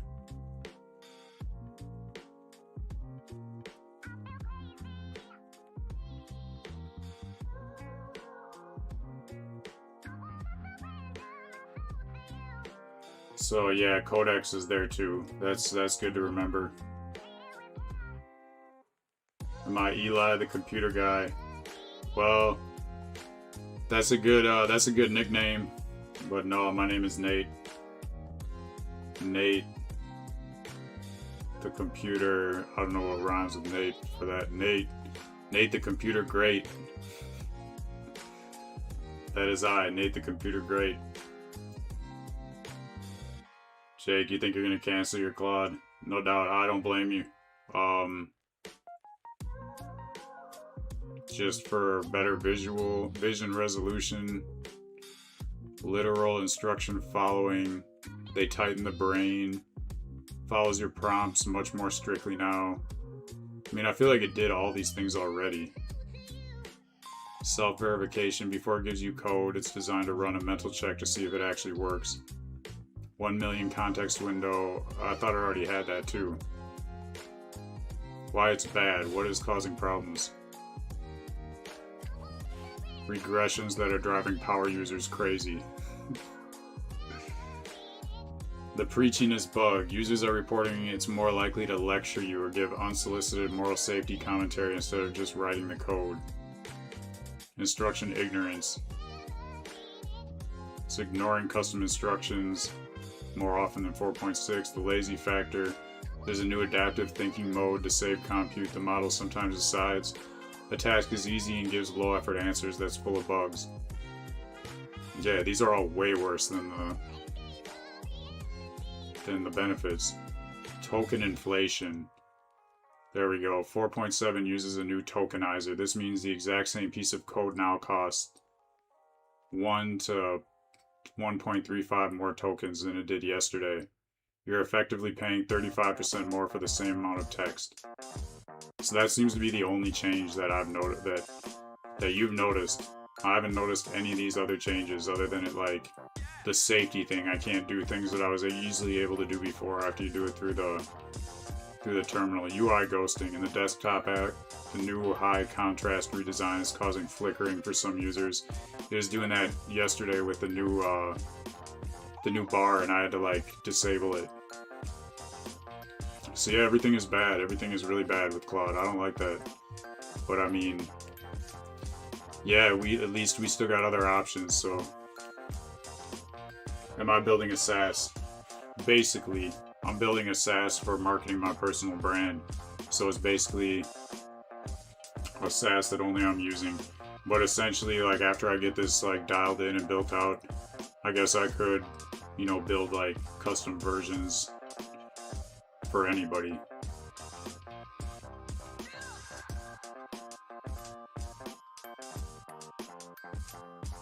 Yeah, it's hard to properly judge the model, definitely. The stuff it's saying is like all stuff, the stuff it's adding, like why it's good. Those things are like already there. But the bad is like really outweighing the good. It seems like all they really did was just made it so it costs more. But it says you can switch back to 4.6. Go into your settings, config set model Claude Opus 4.6. Most professional devs are staying on 4.6 for another week until the day one bugs and 4.7 are patched. 4.7 is being lazy, force it to think harder. I'm already doing a max effort.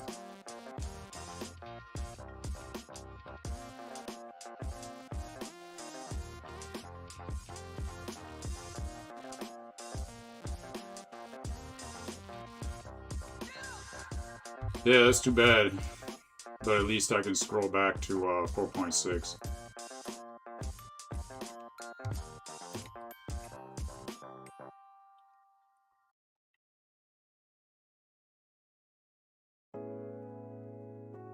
So I'm looking at adding a landing page feature in the dashboard.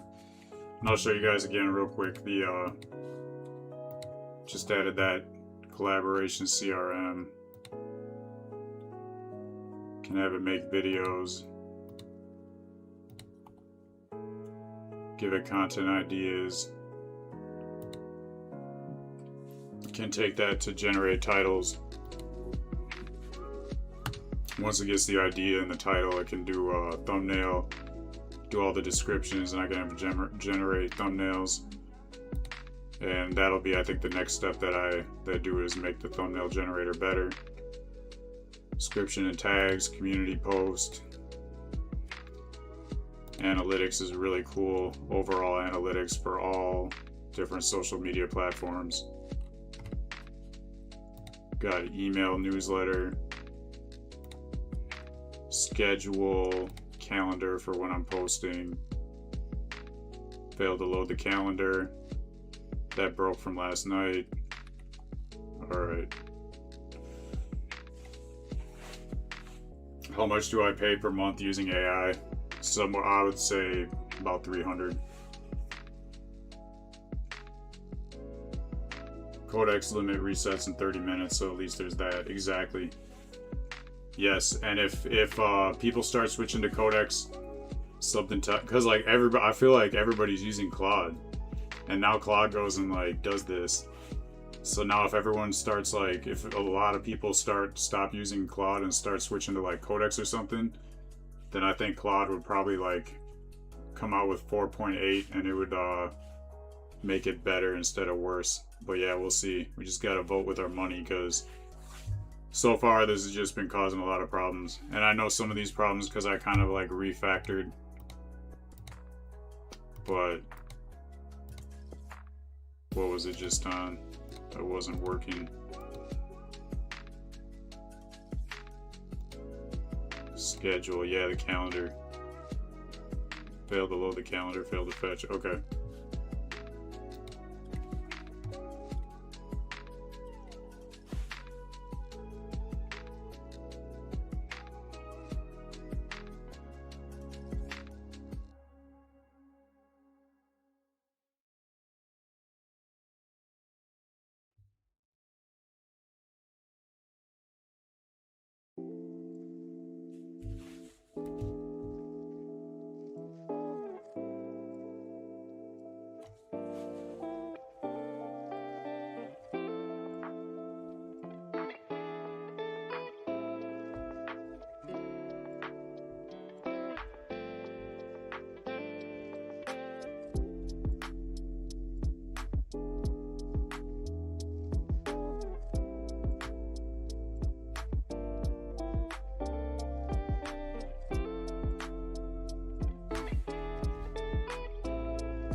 Also, the Nightbot's talking about bridging the gap between investing mindset and software engineering. And the project that I was working on before this was for investing, and I will come back to the marketing for that. It's almost done. But yeah, I need to update that because this is definitely more about mindset, business, marketing, and software engineering, and investing last. What is up, Krishna? Big up yourself. Respect every time. Good to see you here. Welcome back. Working on finishing up the social media personal brand generator dashboard. I don't even really have a name for it yet, but now I'm about to add on a landing page feature.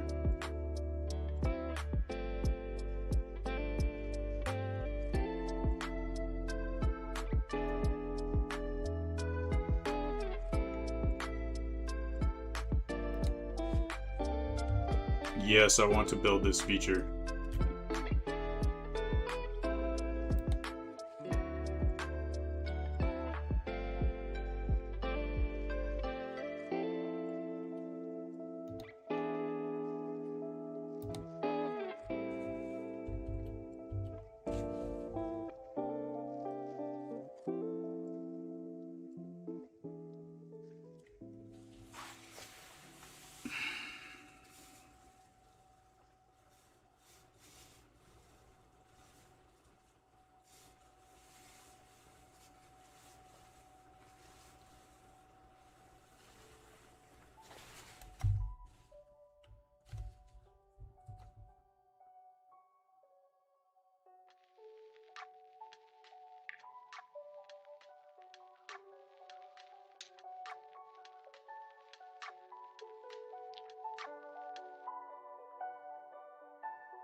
Yeah, thanks for reminding me about that impeccable.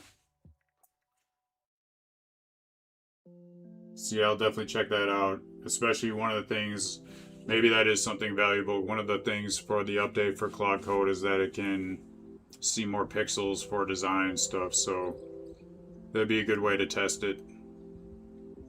Do some design for this, and it'd definitely be like just for me. Like I'd be pretty much the only one seeing it, but still, yeah, this looks really generic.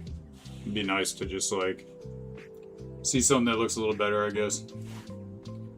But I'm gonna go back to learning about this new feature I want to do, which is basically like an assistant for this project.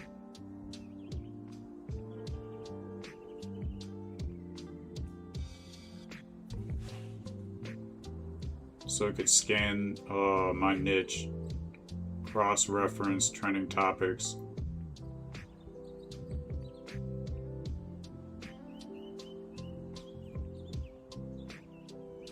show me like other places people are talking about what I'm talking about, and then create messaging that is targeted towards those areas that I've never targeted before. Can orchestrate campaigns. And this is the main thing I want to do, because right now everything's like really loosely put together for having one topic and applying it to all the different channels. And this assistant can make that run better.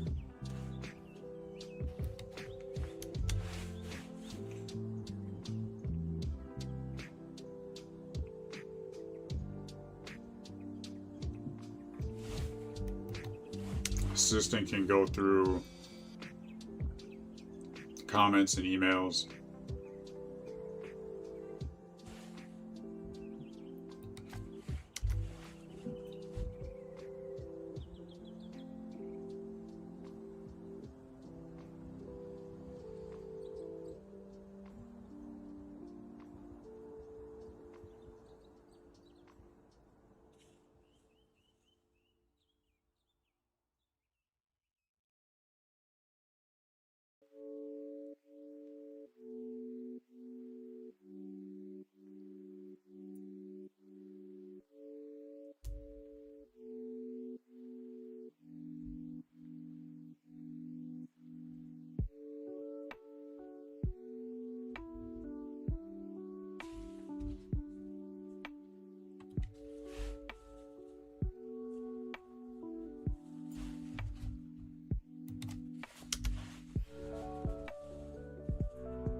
So it's telling me about a new tool that was released yesterday. Adobe Firefly Assistant can learn your visual brand.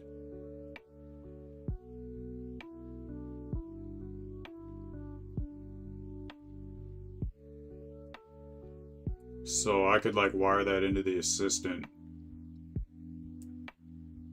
for things like thumbnails and carousels.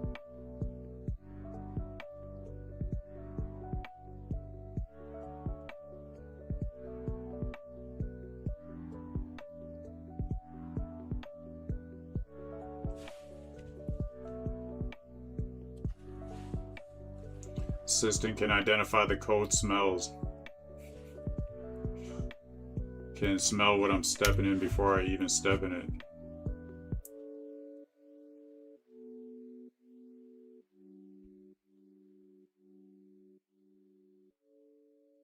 Rubber ducking on steroids. You can bounce ideas off it. Does it make sense to use Redis for this, or am I overcomplicating it?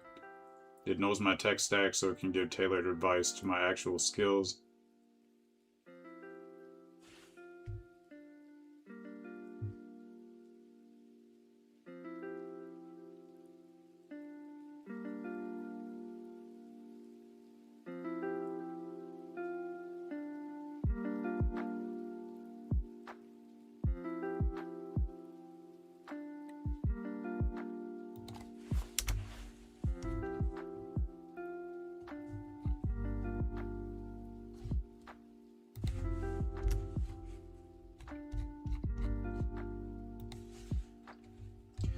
I was doing some research on Obsidian, and people are saying Obsidian is something about like Carpathy research.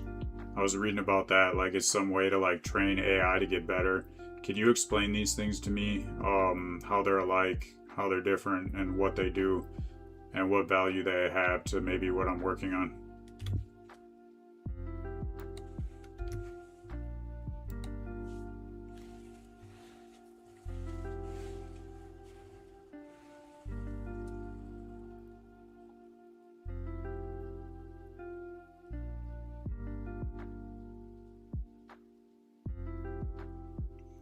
What I'm hearing about is the Zettelkasten method, card-based research, how it feels RAG. Obsidian isn't just a place to store notes. It's a factory for building a second brain that your AI can actually use to think. What is card-based research? Instead of long, messy documents, you write atomic notes. Each note is like a single index card that contains only one idea. The links, you don't follow folders, you use links. You connect one idea to another, creating a web or knowledge graph.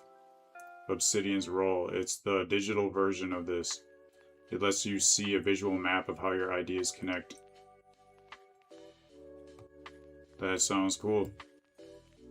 Got more to learn on that, but done with this part of the build. Keep moving on the build.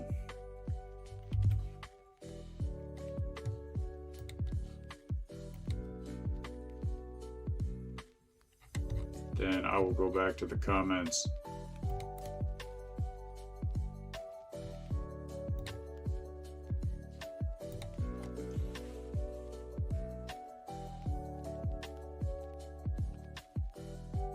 There's no need for Redis since this is a personal tool or product. Caching isn't a critical breaking point. Yeah, basically that was the first thing I did today for the database was I wired it to SQLite or SQLite. Not sure really how to like say that, but yeah, basically it was saying like, you know, the more information it stores, the bigger it's going to get. And when I did this SQLite, whatever it is, that it basically is like kind of like a database. That's like an internal database from what I understand. I've built other projects with external databases, but yeah, it definitely sounds like that's what you're talking about for a database getting configured appropriately. Maybe on Supabase you can access your platform from anywhere. So yeah, that's another thing. Like right now, I'm not sure if that database I just did would be able to access it from anywhere, because I definitely want to access it from anywhere. So that's a good question. But right now I'm going to check out this feature I just built.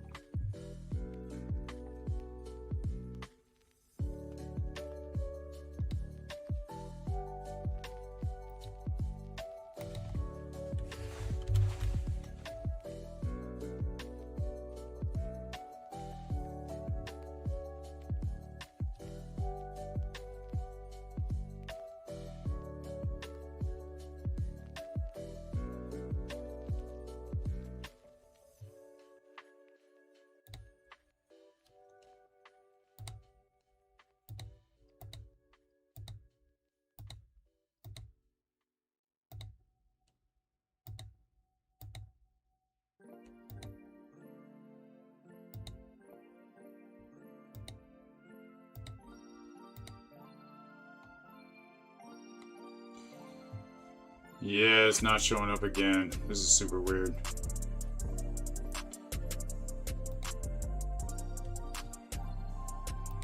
Did the hard refresh, but I think I have to...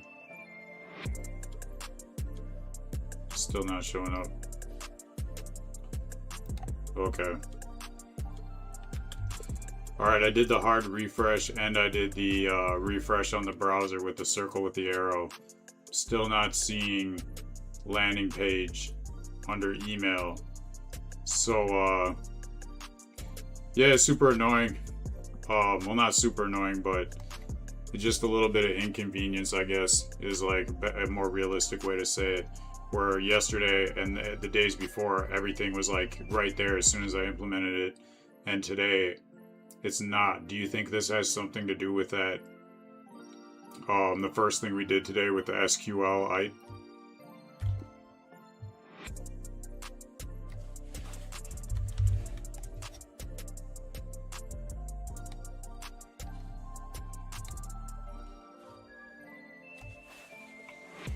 Yes, almost certainly that caused this. That's what I thought.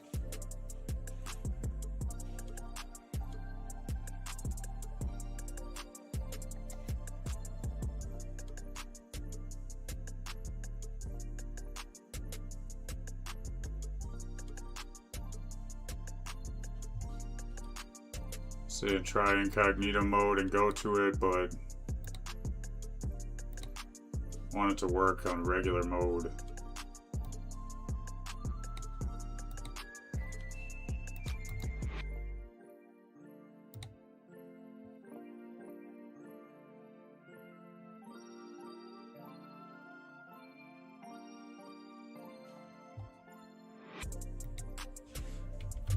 When I go to incognito mode, it doesn't even pull up the site. It just says this site can't be reached.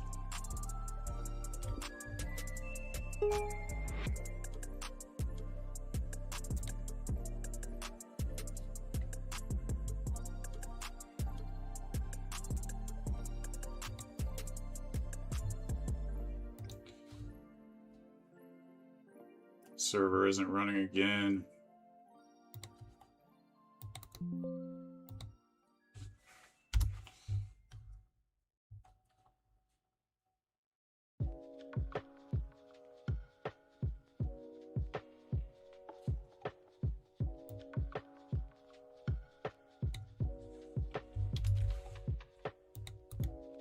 Some kind of error with the server not updating. Never had any of these errors before that I'm getting today, and it's like not just one, it's like multiple things. I feel like part of it is the update with Claude, part of it is running this new kind of like internal database.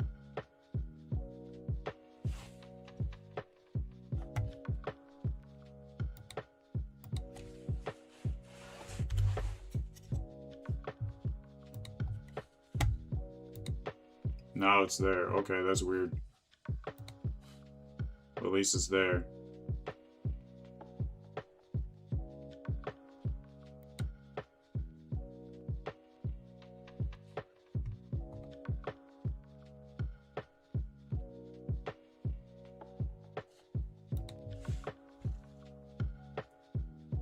It's that incognito. Yeah, it's showing on both. Okay.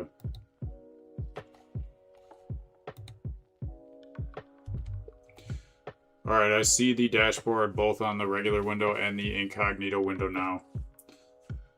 So I guess I do see the landing page now on the regular window. And I'm ready to do the test to make sure everything's working right.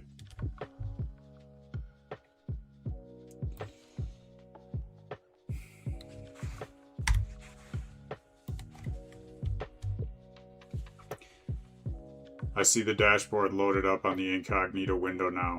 On the regular window, it's showing landing page under email. I'm ready to do the test. Let me know what I should test for. Why are you doing this right now? Just keeps pasting the last thing I copied instead of what I'm saying.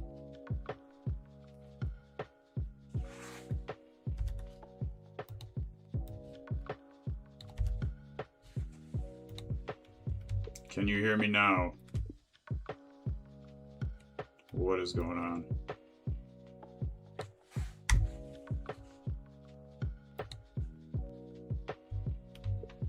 Can you hear me? And then it works randomly. Okay, I do see it in the incognito window. The browser is loading up. Also in the regular window, landing page is under email. I'm ready to do the testing. Also, I'm having some really weird issues with Whisperflow today. Like maybe half the time that I start talking, it doesn't paste what I'm saying, it pastes the last thing that I copied. And it works that time.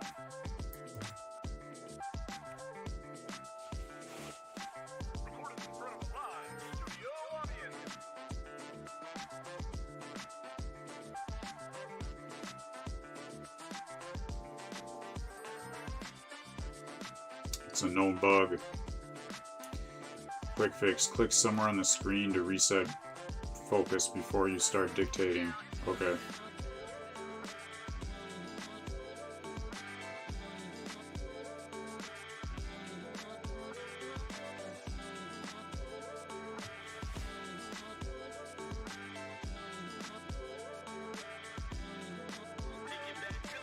Seems like Codex reset your limit on your other account a day early.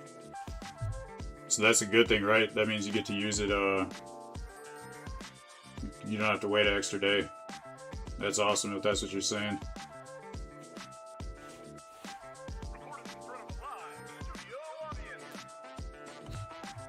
Okay, testing the new feature.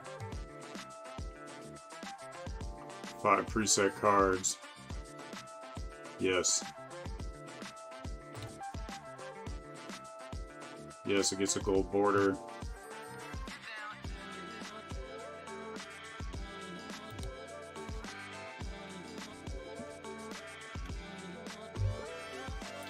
Follow a real entrepreneur build from 0 to 1 million live. Aspiring entrepreneurs who want to use AI to build a business. Weekly inside story, real revenue numbers, behind the scene builds, actual code and systems.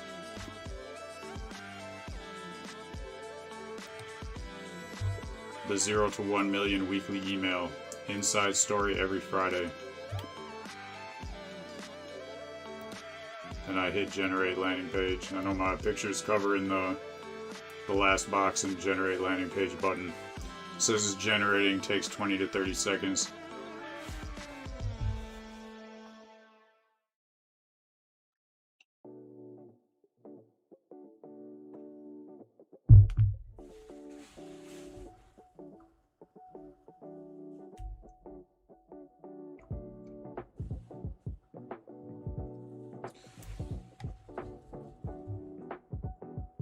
So, just built the landing page. Does it sound like me? Not really. Sounds more like AI, so I got a lot of work to do with making this better, but it's working. That's the main thing for now. I'll go back and make things better, like as I'm using it.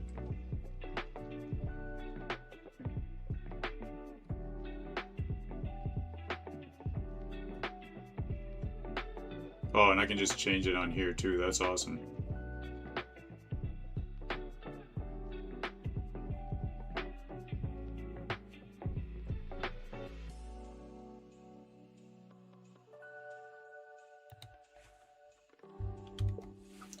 It does kind of look like a real branded page. It is in black and gold. All the other parts of the test worked. The only thing is the copy doesn't sound like me, but that's something I know I can make better. Part of what I want to do with the assistant is give it way more information for my voice and my brand voice. From what I understand, like that is something I can do with like a library, and I can just keep feeding it more and more information as I create more and more content.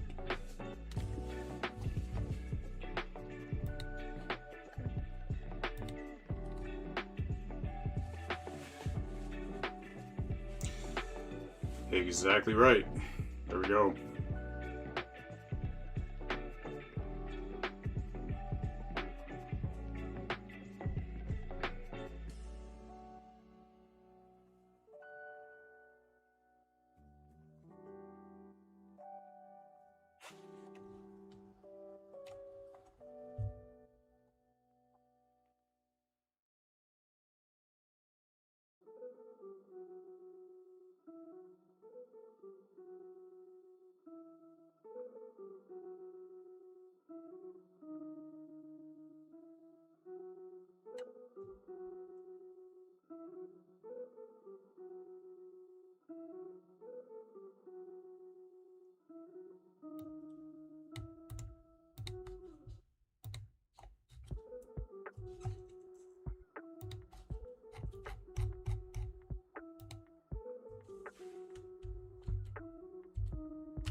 What would you recommend that I build next?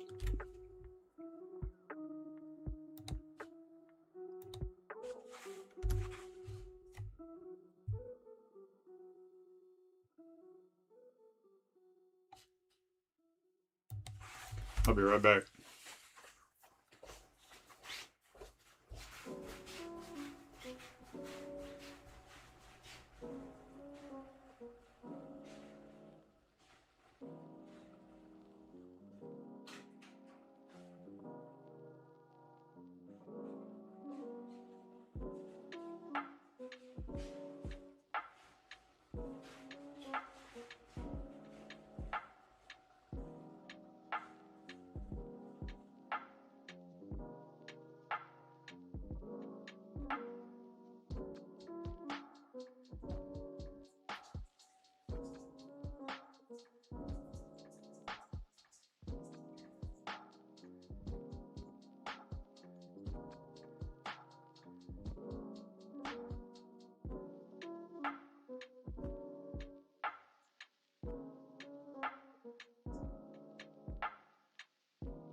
So your recommendation is to build the revenue tracker next. What would I need to hook up to track it? Because I mean, I don't have any revenue right now. I'm still building these businesses out. But like once I start getting income from the businesses, then like, I mean, how would I track it so it automatically update to this dashboard?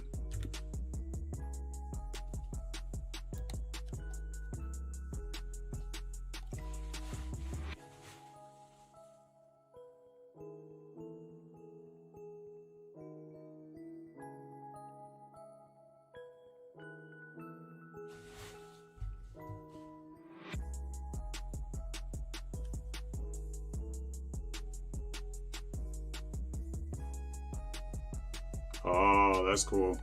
Yeah, I was like, I don't want to hook this up to my bank account. Like, that's crazy. So, like, I could just use Stripe.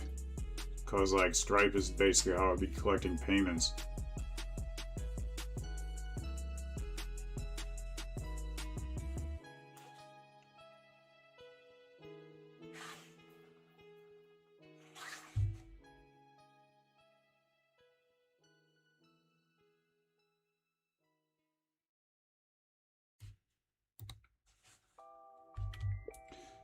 Yeah, let's build this.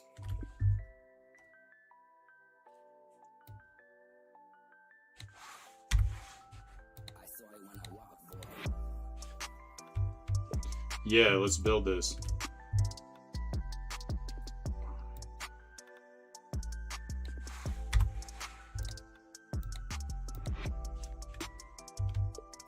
Yes, let's build this.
Spend a lot of time at the computer, or even just sitting in a chair.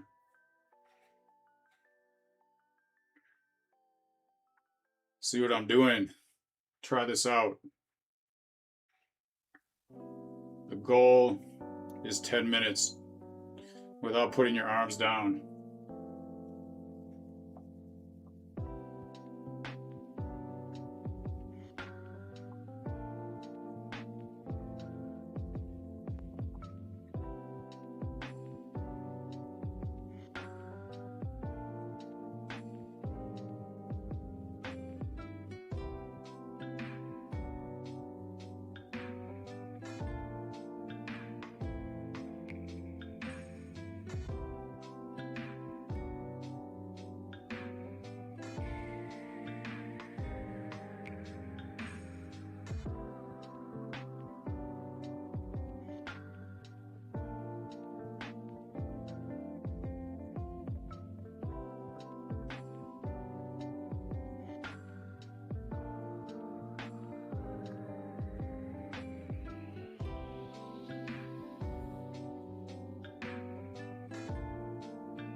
Arm's starting to get heavy.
Yeah. That's about all I can do right now.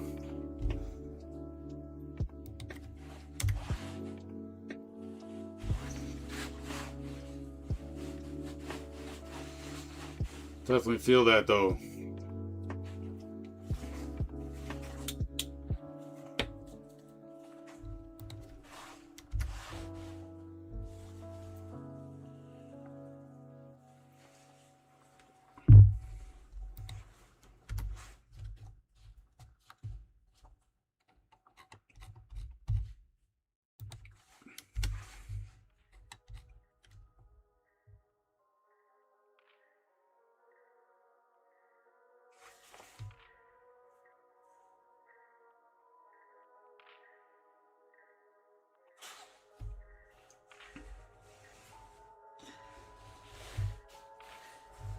Big up everybody in the chat. Respect every time. So thank you for your opinion. It is good to see opinions from all ends of the spectrum. So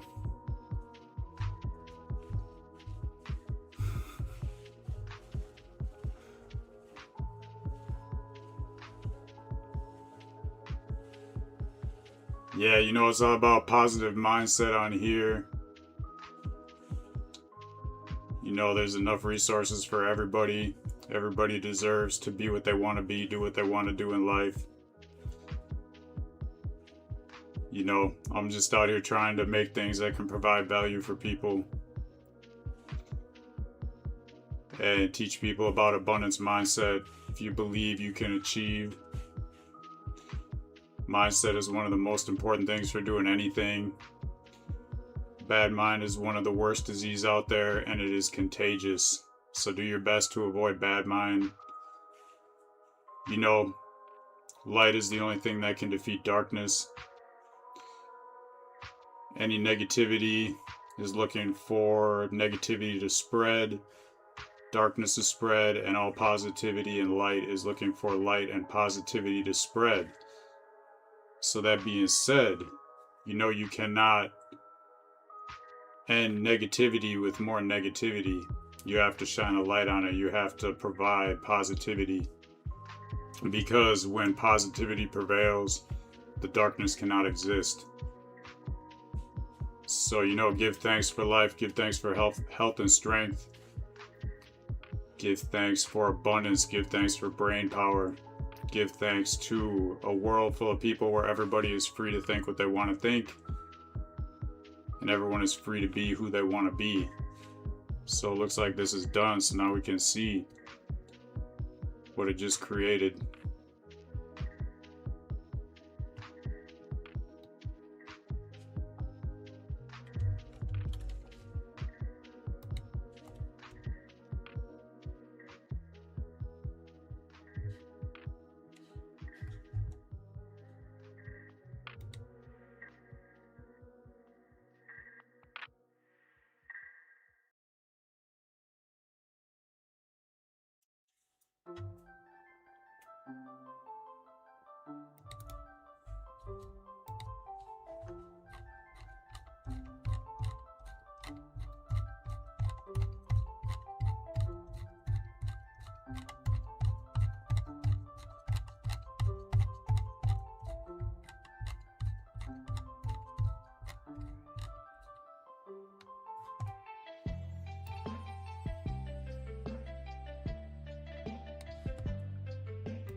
I just pasted the results from this last build. I noticed before it started building, it said that a lot of this stuff was already added.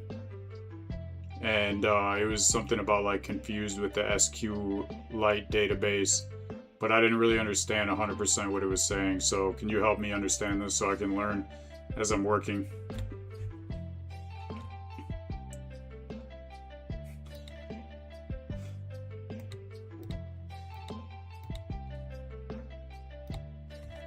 Yeah, you know, everybody's got to start somewhere. Everybody's got to start learning. Everybody's got to just start doing things. And whatever you want to do, don't let anybody tell you that it's not possible. Don't let anybody tell you that you're not ready, that, you know, things that are going to try to discourage you. I mean, you could like let them tell you that, but don't believe it. See that as an affirmation that you're on the right path, that you're making progress. Because what I've seen in my life is the real ones, the one who are like building great things, the ones who are doing great things in life, they've always given me encouragement. But yeah, every time I start making progress on something, I've built businesses in the past. I've been doing business for, like I said, about 15 years now. And every time something starts scaling up and something starts working, there's always people that are telling me that it's never going to work. What am I doing? And you know, that's just me as a beginner. And I just stick with it and I get better over time, and I keep on learning and improving on what I'm doing.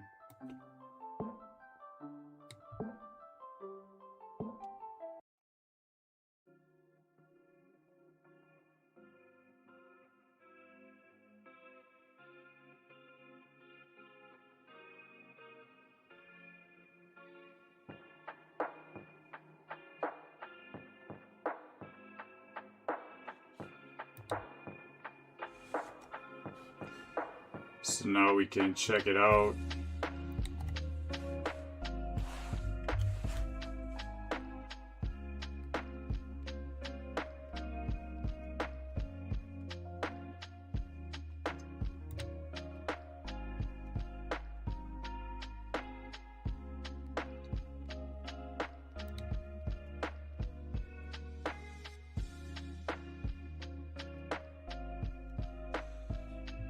So yeah, same issue as before.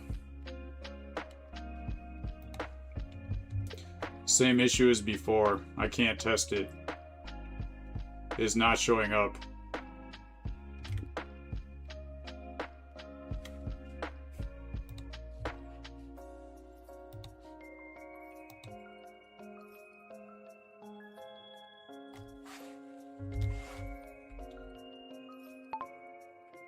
Same issue as before. I can't test it. It's not showing up.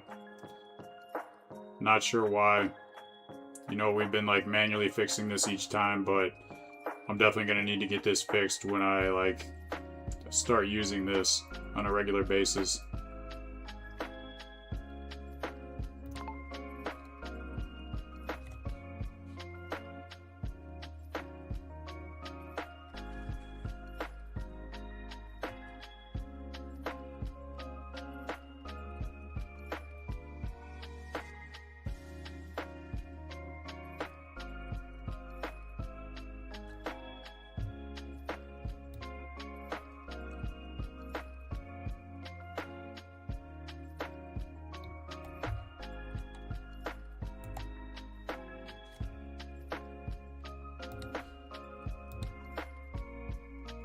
About time to do a permanent fix.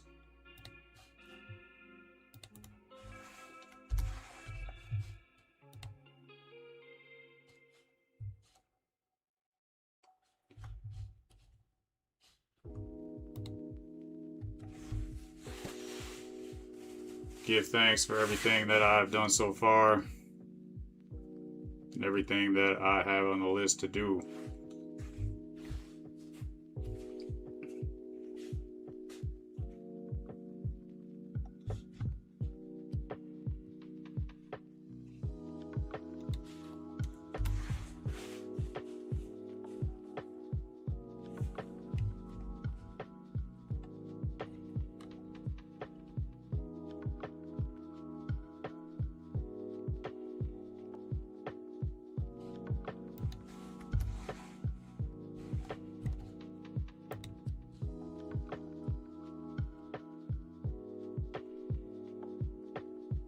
So I was looking at Obsidian.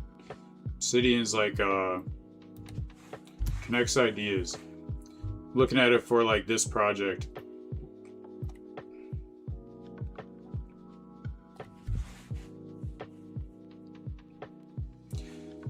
Basically, it's like making notes atomic is what it says.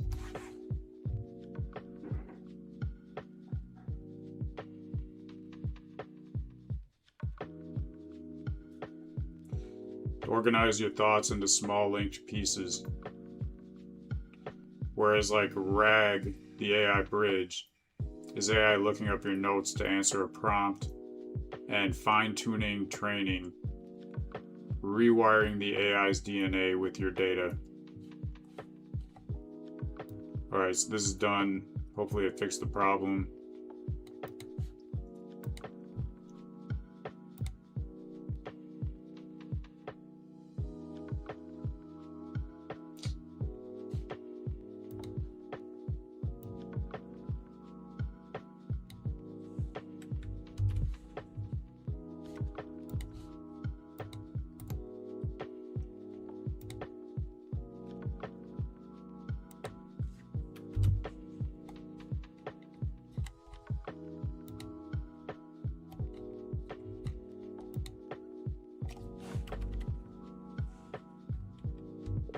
It says it's done and it fixed the problem, but it's still not loading.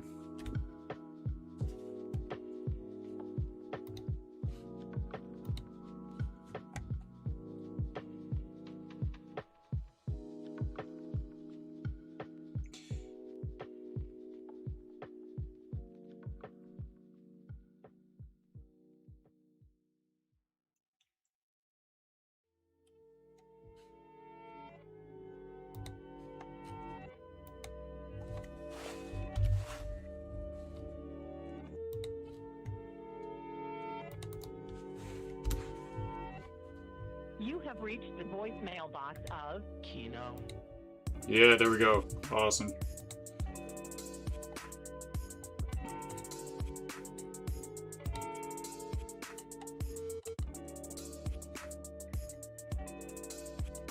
Okay, I see. I was like, how is this different than what I had before? Because basically what I had before in the overview was this revenue tab. Got it on the wrong screen, my bad. Okay. So what I just built right now is this revenue tracker. And I haven't hooked up any APIs yet, but I could hook up APIs into like Stripe or whatever is collecting revenue. So this automatically updates where I'm at on the challenge to 1 million. Then it's gonna like populate all this information. This information is crucial for like filling out you know, even if it's just like a YouTube description, I can add this into like where I'm at. I can do that automatically, so I don't have to do that. But also with the content that I'm creating, this can be added in there to keep people posted on where I'm at. So originally what I had was like this overall analytics dashboard of everything. If you need further assistance, and it already had this generator that I had to like manually update. So I was thinking like what we were just building, I was kind of confused to how that's different. So this part wasn't wired to like do anything. It was just so I could like manually click that and change it. But now this actually is like way more detailed and automatic. So that's awesome. That's like a big piece to this, and didn't really fully understand it until I saw it built. But that's definitely adding a ton of value. Okay. Wants to know what I see. I'm just gonna give it a screenshot. Why not? Goodbye.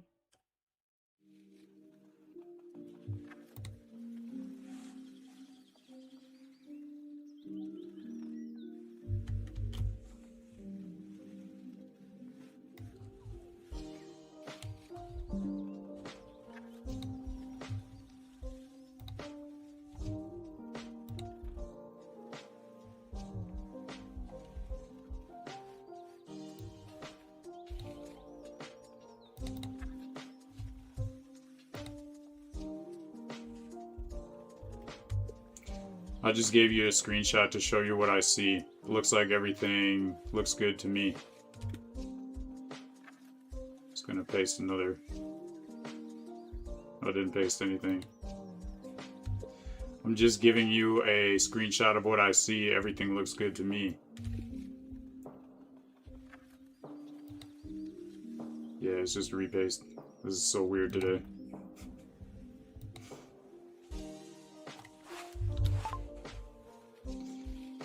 I just pasted a screenshot of what I see. Everything looks good to me.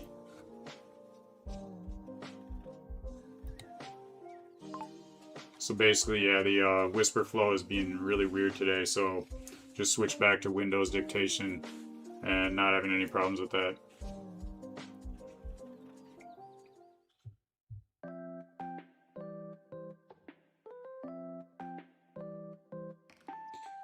Saying run a quick test. For $100 in the amount field.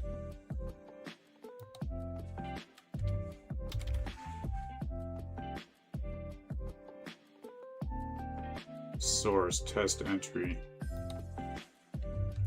Test entry.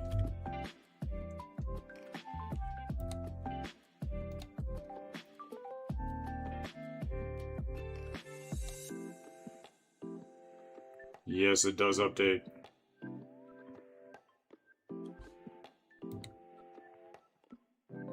Does not update on the progress bar.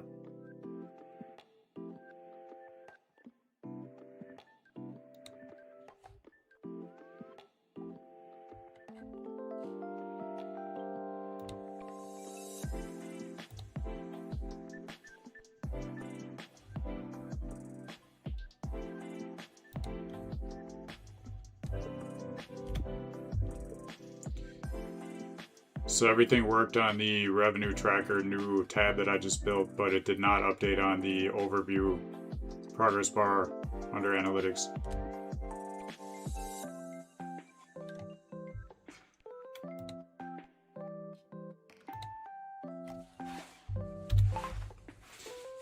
So everything worked like you said it should on the revenue, the new tab, the revenue tab for revenue tracker I just created. It is not updating on the overview for analytics progress bar.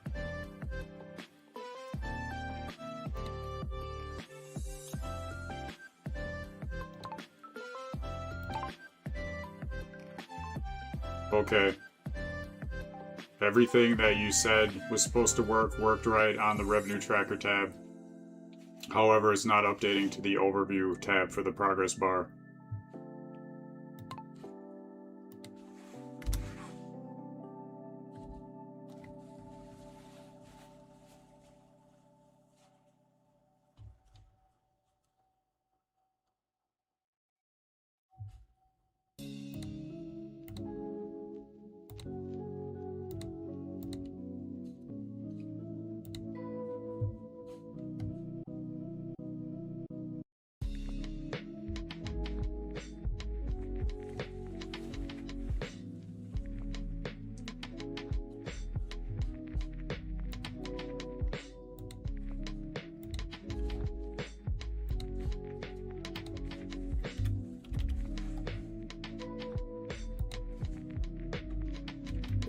Test.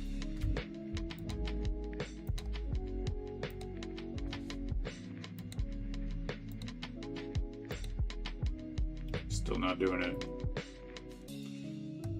Alright, I feel like all these issues, the majority have been this first thing I did. And I wish I would have done that at the end of the build, but now I know. Make the building process easier, smoother.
Time to sit down again.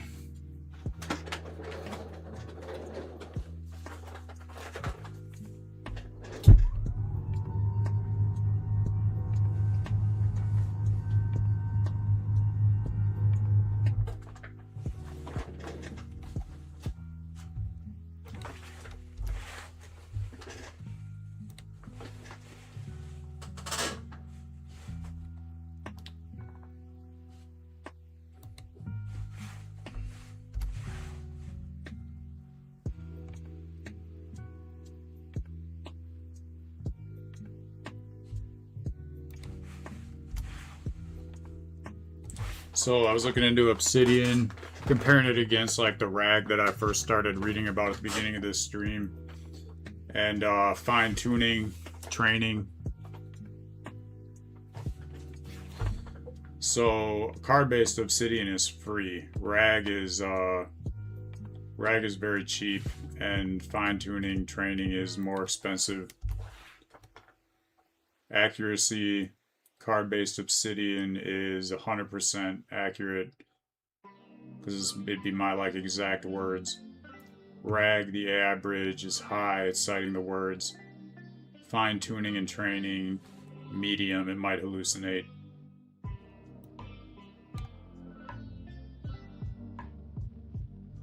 So yeah, I'm trying to like understand this, like, you know, different methods of storing data, making the project leaner, having the project work quicker, and most for this project, because kind of every project is different. Every project is going to require different marketing, especially this one. Having my exact like brand voice is like super important because this is my personal brand and I want it to sound exactly like me, which I should be able to do.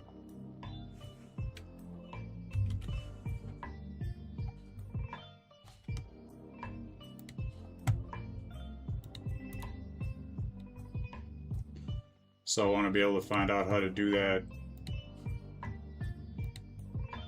the best way that costs the least.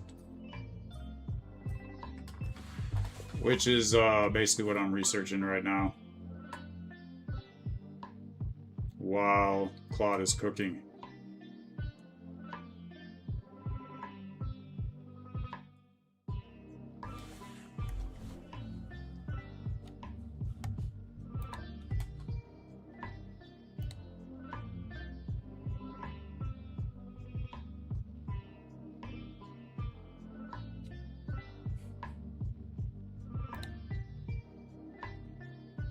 So I can't test that the page not even loading this time.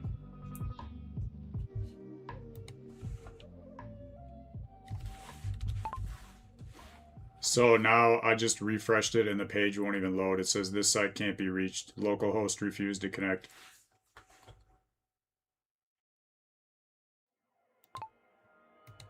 And dictation is not working. I just tried to refresh the page. It said this site can't be reached. Localhost refused to connect. The prompt is done. So it should be working like it says on the prompt.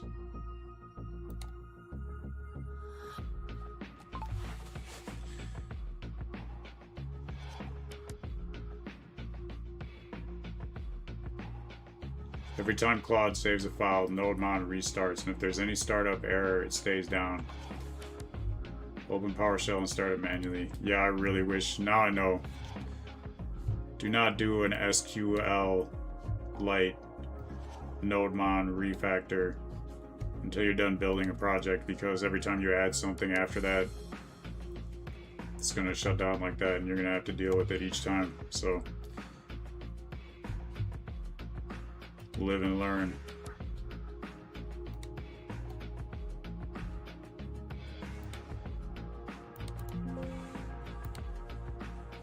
Just have to start it manually each time in the PowerShell.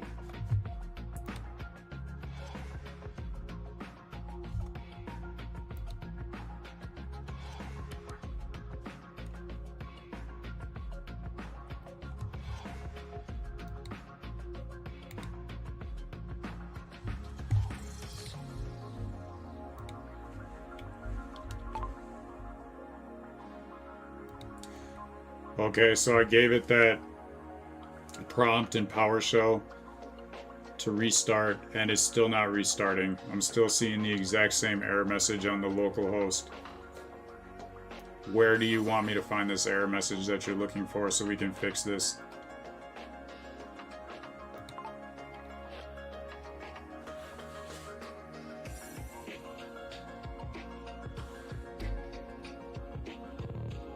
Doesn't show anything. Oh.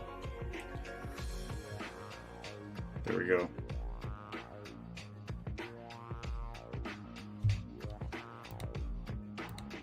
Yeah, awesome.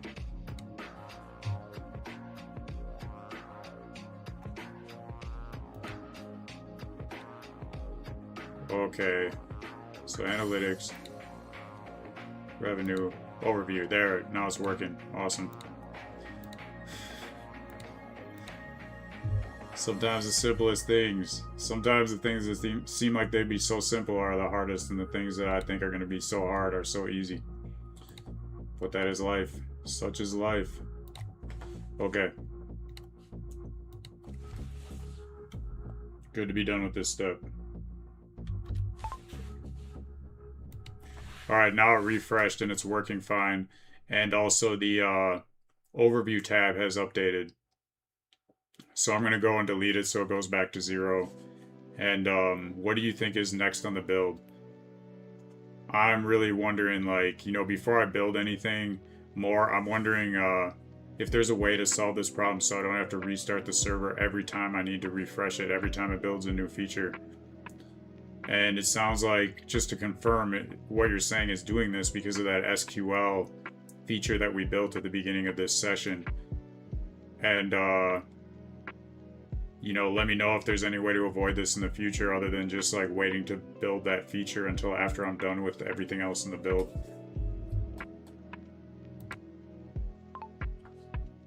See, like, it can be super frustrating, I found out with vibe coding or even technology in general when things like this happen, but those are always the best learning opportunities.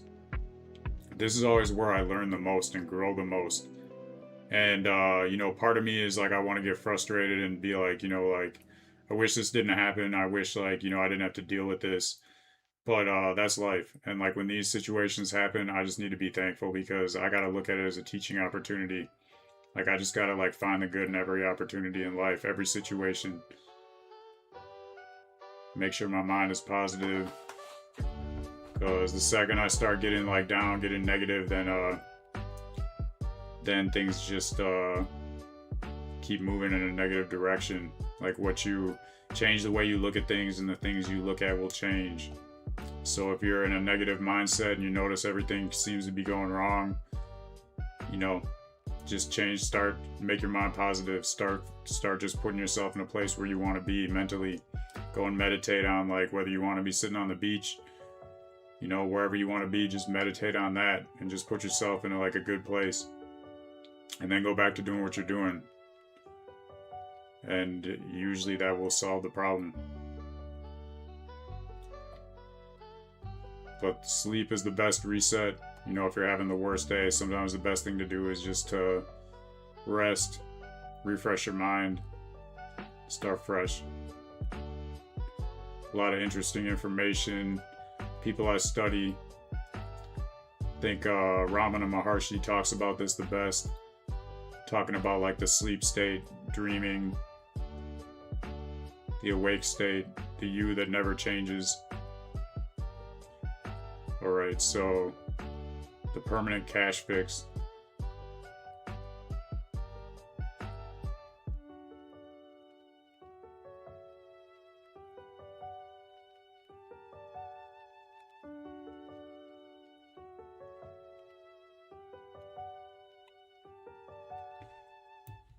Okay, so it wasn't exactly what I thought it was with the problem, but definitely learning something from this. So I just need to give it a restart delay so rapid file saving during builds won't cause crash loops.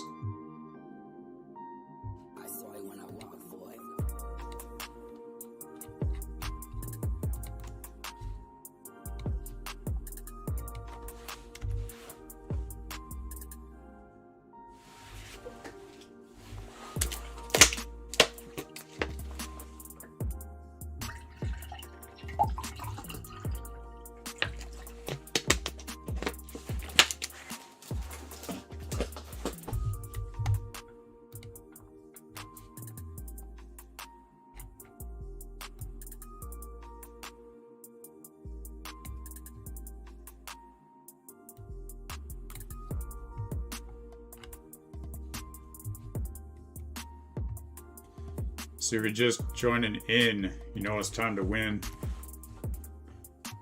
Like up the like button. Subscribe if you haven't already, coming through with new information steady. And any questions or comments at any time. Especially when it comes to marketing, probably where I can help the most. Feel free. Doing those things like hitting the like button is going to get this information pushed out to more people so that more people can become aware. Most people I talk to don't even realize that this exists. They do not even realize the capabilities, the power that they have, the ability to generate, and all the awesome things they can create to provide value for the world. So, you know, It's all about providing value. Everything can be a win-win. There's enough out here the universe creates for everybody. It is great to create. Okay, change applied.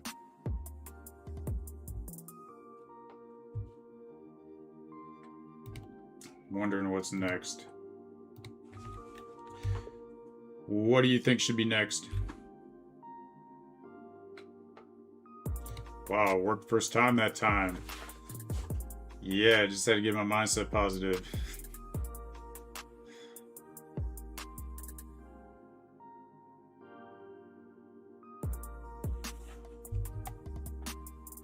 Yeah, it might be time for an audit.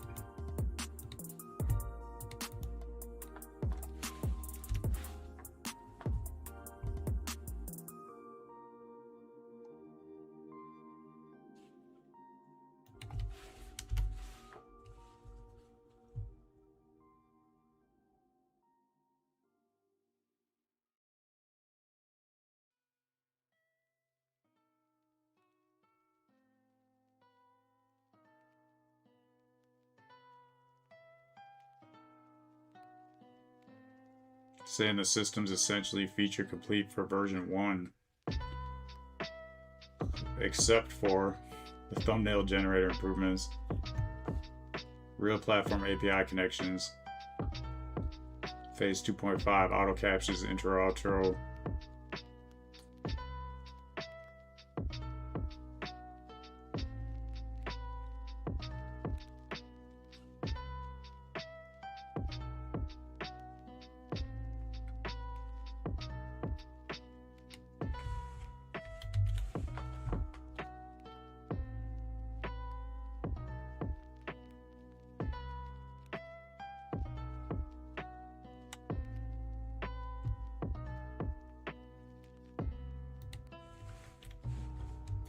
I like that CEO morning report. I feel like that would also go with the assistant that I want to build into this. So I'm about to paste the results from that last prompt.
Welcome to the show. Do I know coding?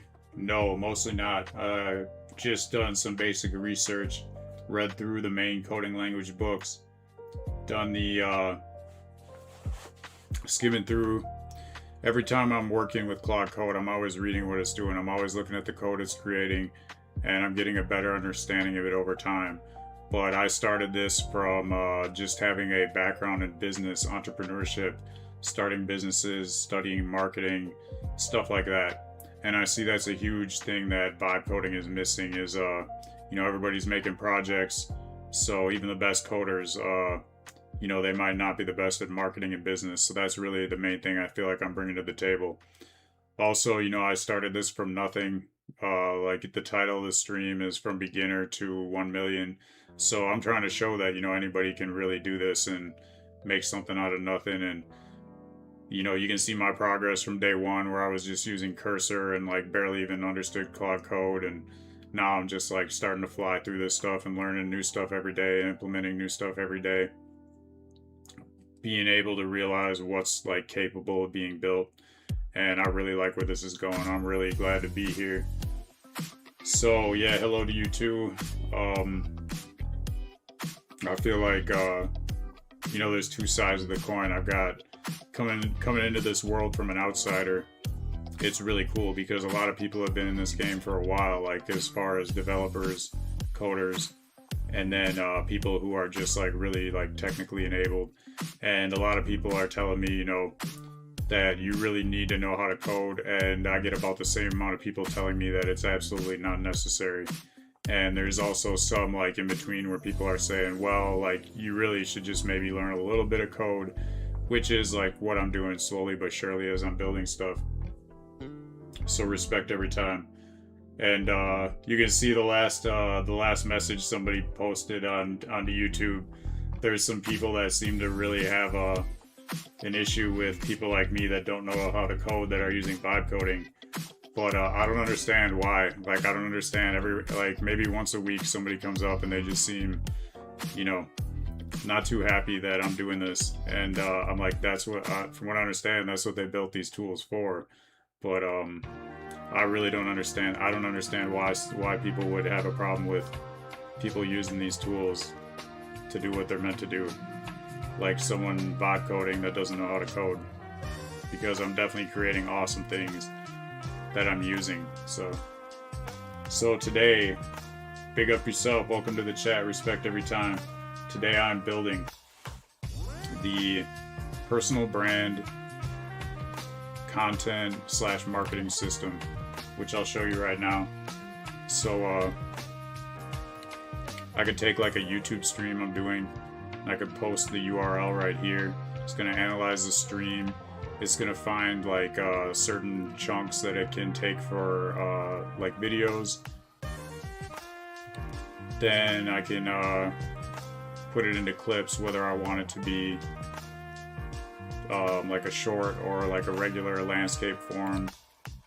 Can give it ideas to find content. It's also going to be wired up to all the different channels so that I'll get content ideas from there. So then I can take that idea, it'll automatically give me titles and hooks that I could use. And then I can pick a title and then it'll automatically generate the thumbnail information so I can generate thumbnails. And we got description and tags generator, YouTube Shorts description, community post stuff, community growth. And most of this, I built this first just for YouTube and then I added all these other things on top of it. So we got distribution to all these different channels. Got stuff that basically like ideas will come through. Right now this is not in the best order. I'm just building and then I'll like, fix this stuff later. But the ideas come through for the different channels and then I can manually approve them or alter them how I want to. Set them up on a calendar. Calendar's failed too. I just did some reformatting stuff at the beginning of this build and it caused a few things to break that I'll have to change later. So then we got like an analytics dashboard showing all the different, and this is just mock data right now. And YouTube analytics, the only one that's not mock data. Got email for email marketing, email newsletter. Landing page creator that I just built today. Collaboration CRM I just built today. So yeah, just gonna keep building this out, start using it, and then just dial it in and make it better and better the more I use it. So yeah, do I purchase any coding packs? No doubt. That's awesome. I would have to say I'm not sure what coding packs mean. You don't know coding yourself. That's why you're asking. Yeah, that's cool. Yeah, and I was just bringing that up before because the last person before you in the comments was just saying some weird things. So yeah, no big deal. I'm super grateful for everybody that's here, no matter what. And yeah, I just, I'm glad I have this opportunity and this platform to show what I'm doing. And I thought, really like by doing this, I was going to be able to like, mainly me teaching people stuff. But what I found is the community has been very, very supportive, like 95% of the time. And they've come through and they've helped me with information that I've needed at the right time. And it's been so helpful to have everybody in here helping me. And now I'm starting to get better, and I'm starting to find that I'm able to like really answer other people's questions and provide a lot of value too. So yeah, it's all an awesome community. I really love this coding and vibe coding community. I just need to, I feel like in the future, I just need to totally ignore the people that come through with the negative comments. I'm just not used to live streaming and getting stuff like that. But going on to the next chat, a lot of times the issue is people don't understand the security issues that can arise or memory leaks that cause your app to be slow or cause problems. No doubt. And that's something, you just got to learn. I feel like that's life. Like a lot of stuff you don't know. And, the app I just built that I'm about to ship, I have to do the security off stream. And basically I'm almost done setting up the security, but I'm like going through everything security, like, a ton.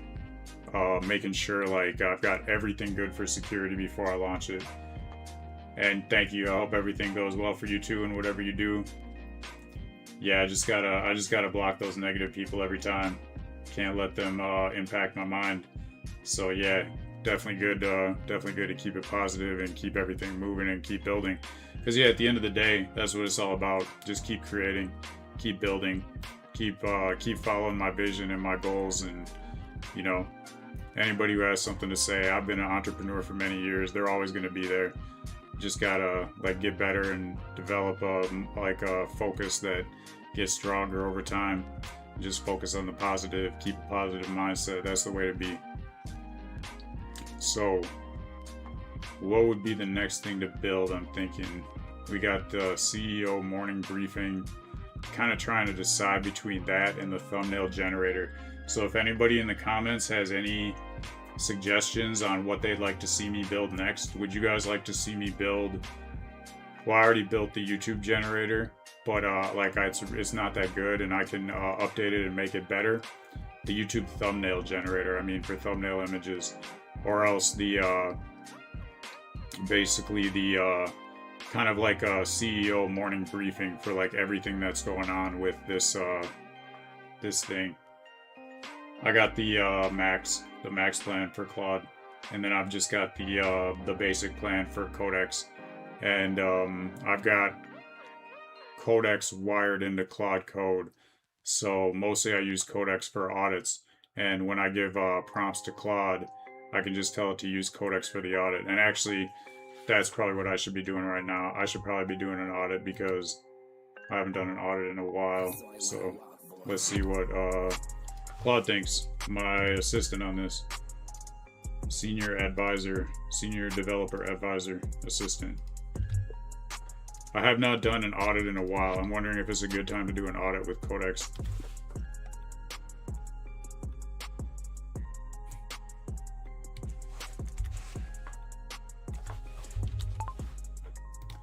I have not done an audit in a while. I'm wondering if it is a good time to do an audit with Codex.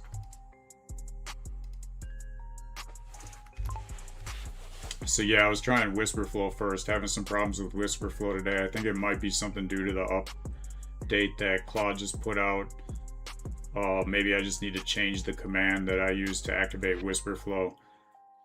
But then it didn't work, so I just switched back to the Windows dictation, which I just have to talk slower. But yeah, perfect time for an audit. So yeah, while I'm doing this audit, I'll let the chat decide if you guys want to see me work on the thumbnail generator or like the CEO briefing for everything that's going on. That would also be hooked up to the AI assistant for this project.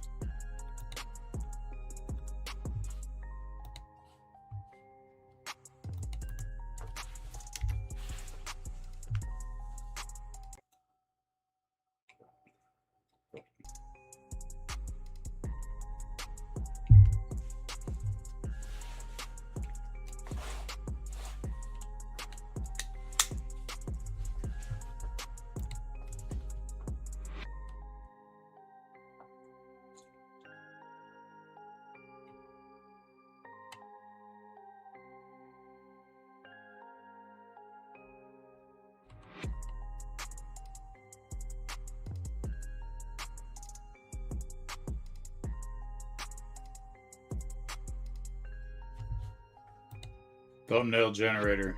Awesome. That's what I'll do next.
So all I had to do for this audit was just start out the prompt with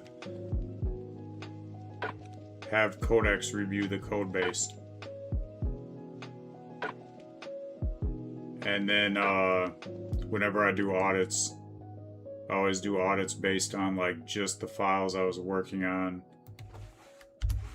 I don't want to do like a whole project audit for the incremental audits when I'm doing the build.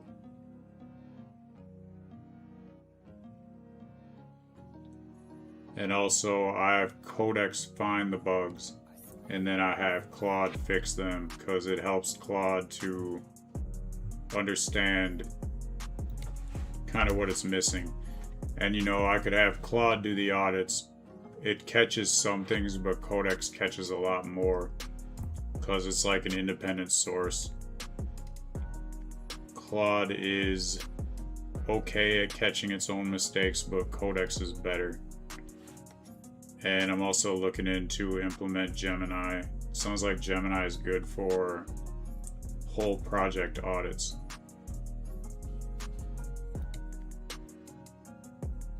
Is there any free version you can use to vibe code? Because you don't have any money.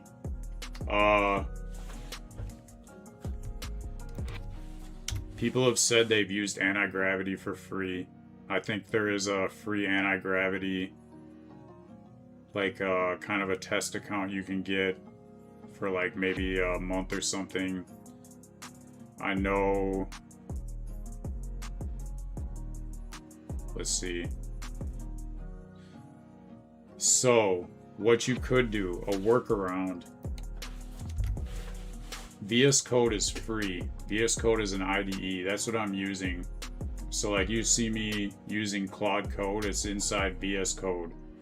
Cursor, I believe you have to pay like 20 bucks a month to use it.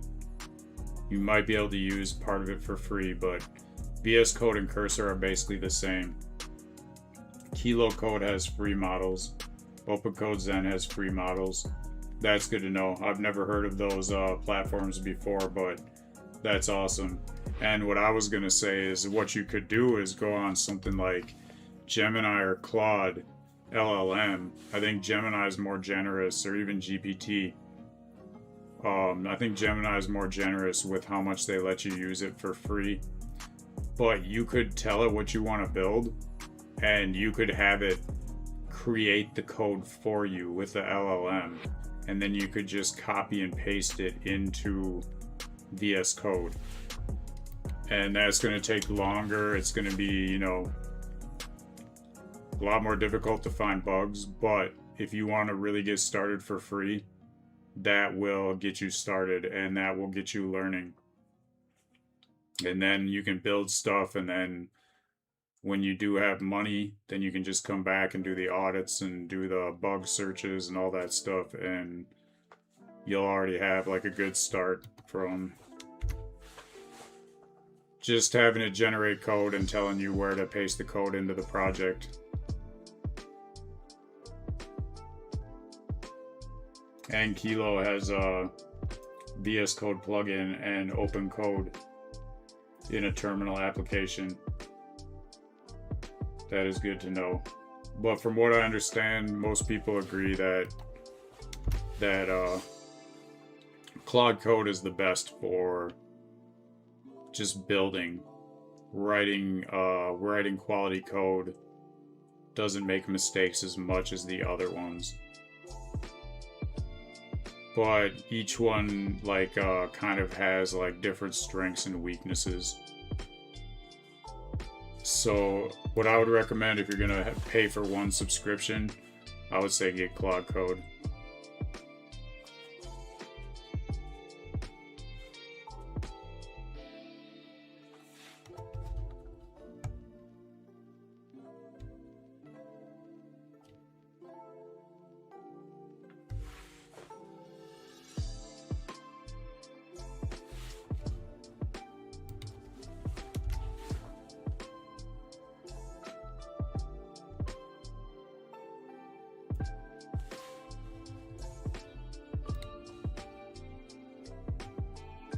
Respect, you're welcome.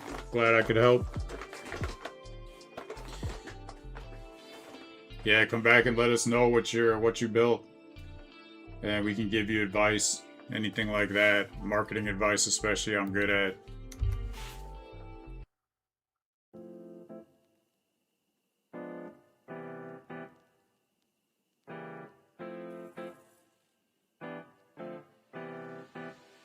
Okay, so I'm getting this, like, Obsidian is basically like a system that links like ideas. And it's almost like skills the way I'm seeing it, but like a more summarized version of a skill, but you would like link a ton of them together, kind of the way a brain works. Like ideas all link up together. So it's saying I could have like 500 different cards, which would be like kind of post-it notes in Obsidian. And it's a lot quicker. The AI assistant could reference those in like 3 seconds. Whereas like the first thing I was learning today was RAG. And RAG is more like I could do like a library. So like I could set up a library and it would like, you know, for like my brand voice, I could just keep feeding it like this stream I'm doing now and like videos I do, and like I've done courses in the past, and it would listen to all these and transcribe it, and it would like store it all, like tons of hours of data into how I talk, kind of like I did a AI avatar of myself, and I did that through HeyGen. And the voice was kind of bad because HeyGen only required me to give them like, I don't know, like 15 or 20 minutes of me talking to build the voice. So then I did some research and I found out that 11 Labs is better for voice because you give it like 3 or 4 hours for training. So I just gave it like a course I did that was like 6 hours. And it got a much better read on my voice. So then I was able to link that up with HeyGen.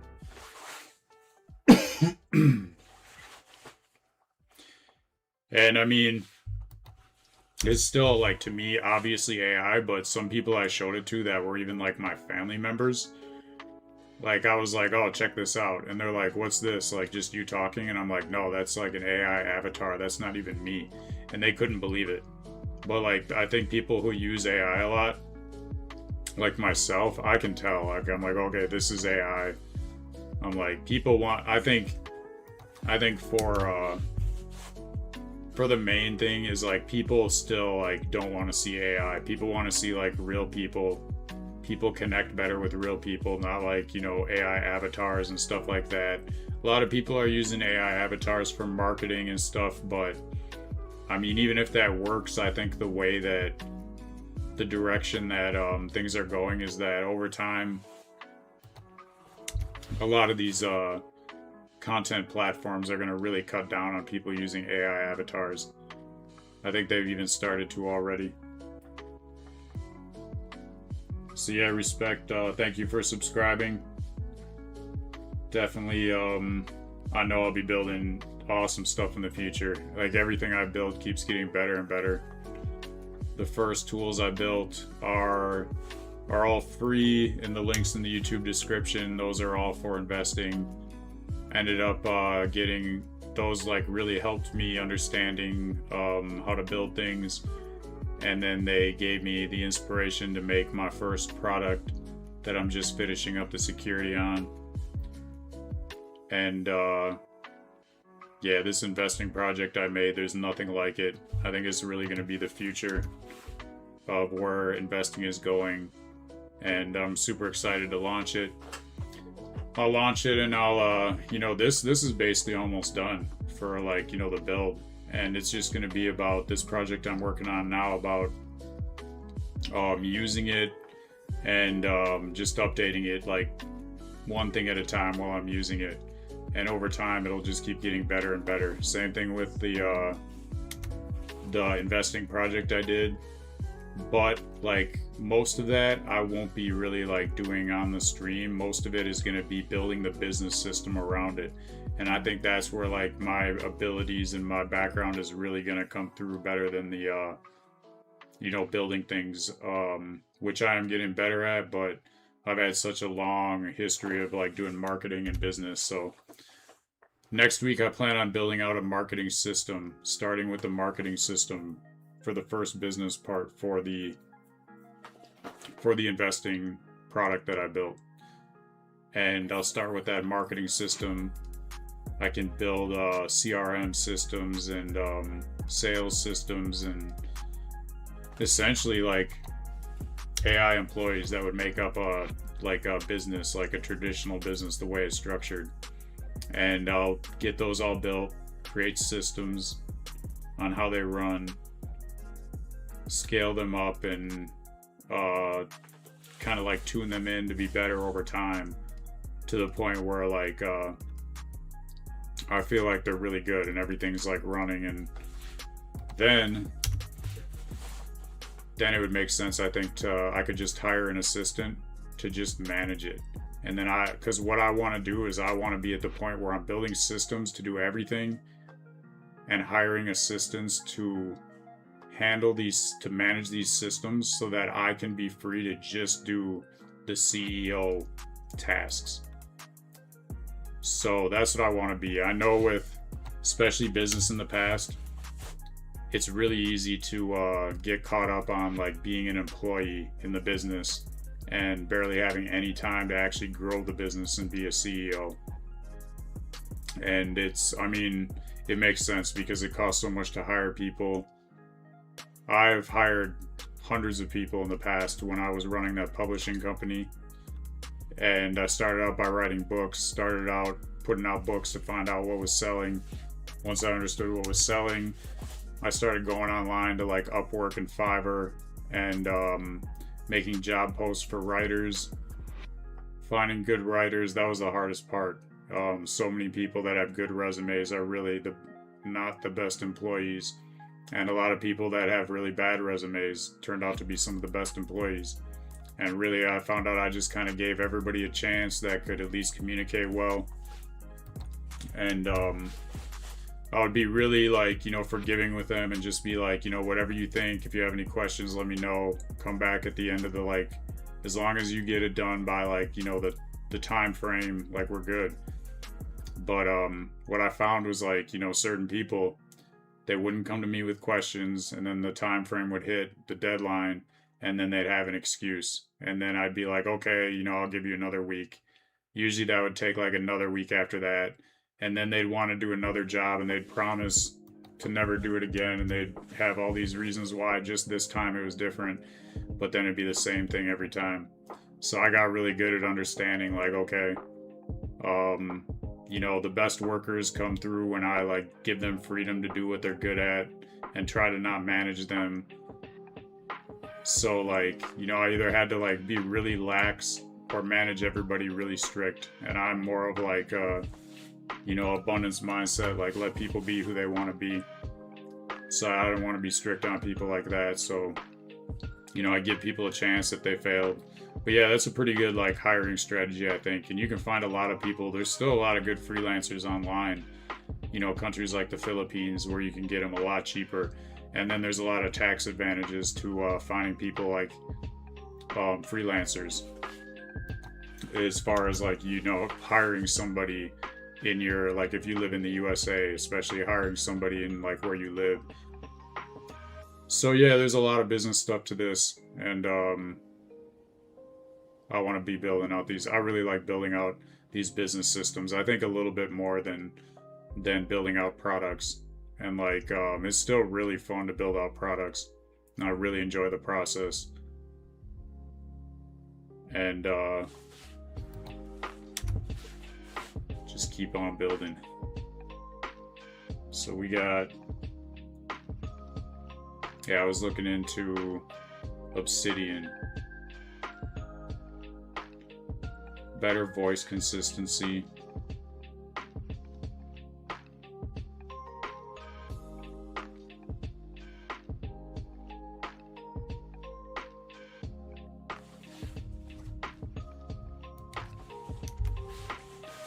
Seems like with Obsidian, like, once you build a structure, you can move it more easy across different projects.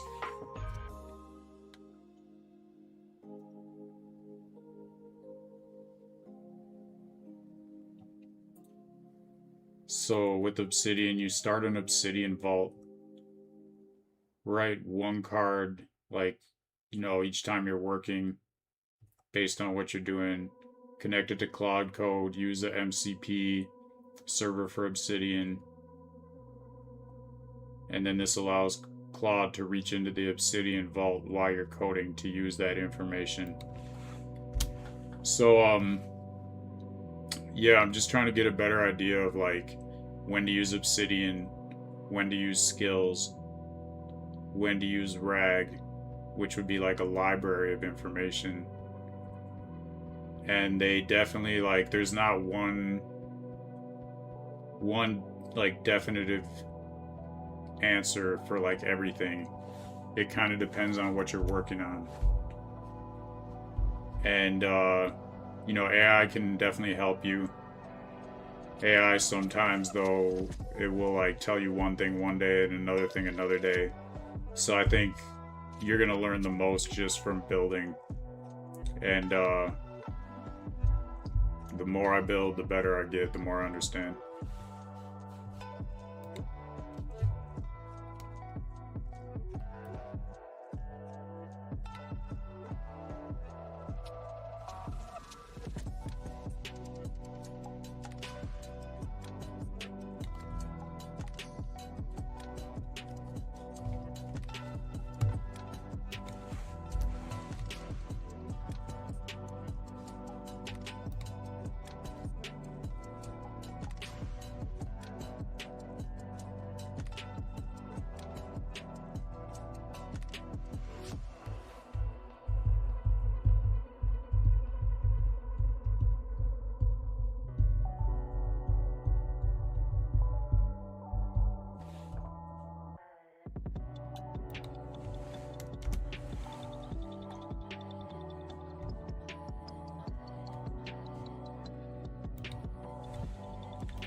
Alright, so this is some good research and it's helping me a lot. Basically, I'm trying to figure out, like, if I were to do a coaching feature, what do you think is, like, best? Like, this Obsidian or the, like, RAG, the library, or skills, or, like, a combination.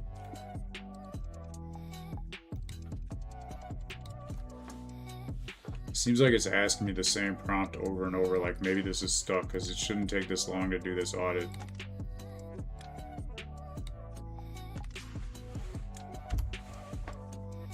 If it does that same prompt again, I'm just gonna ask Claude what is going on.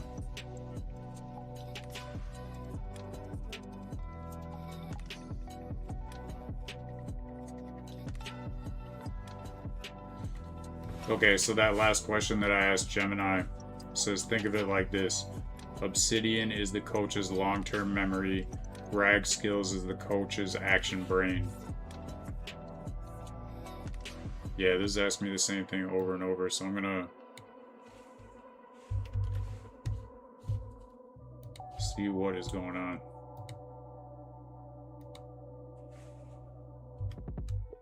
This audit has been running for about 15 minutes now, and it seems like it's asking me the same question over and over again, so I'm wondering if it's stuck. I'll paste the question here. Let me know what you think.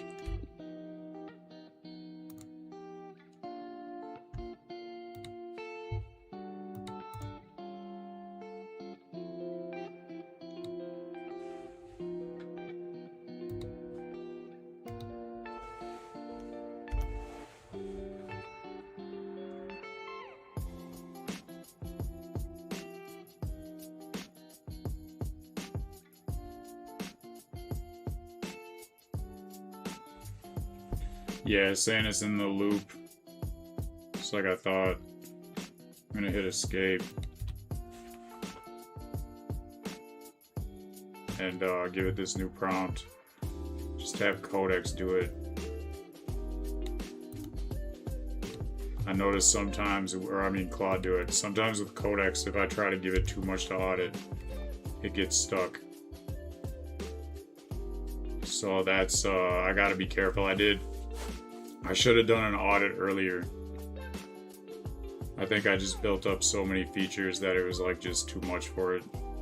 So I think the best rule is kind of like every 3 new features you add, you should be doing an audit.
I changed my mind. Instead of the CEO morning briefing, I'm going to do the thumbnail upgrade.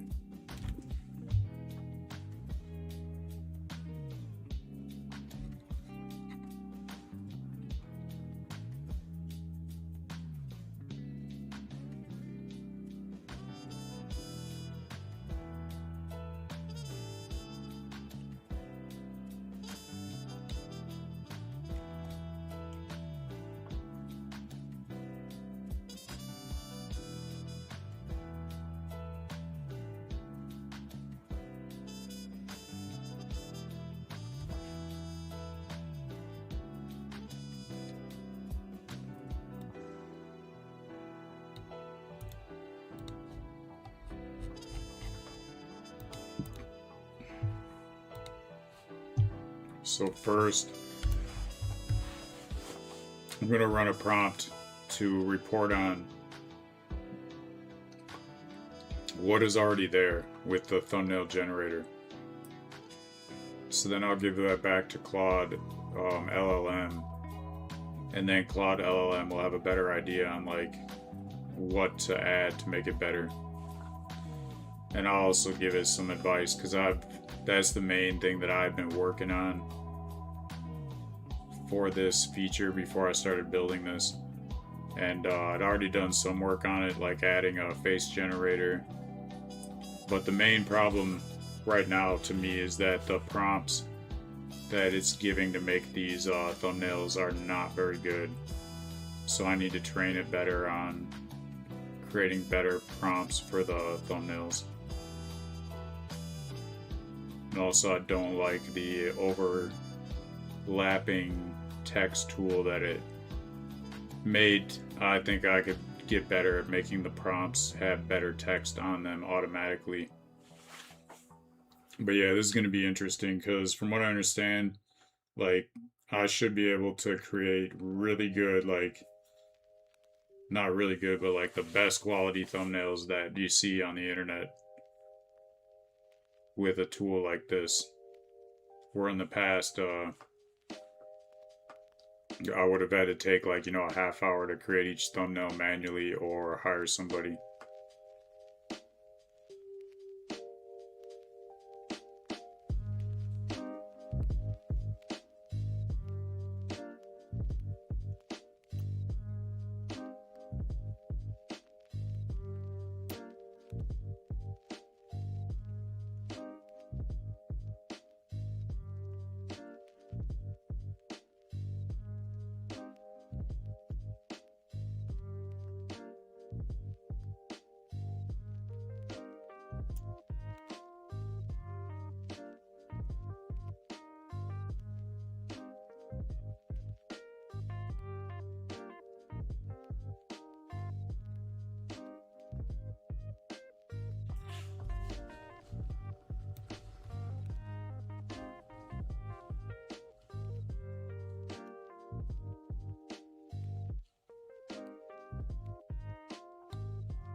I think a good thumbnail generator would be good quality thumbnails.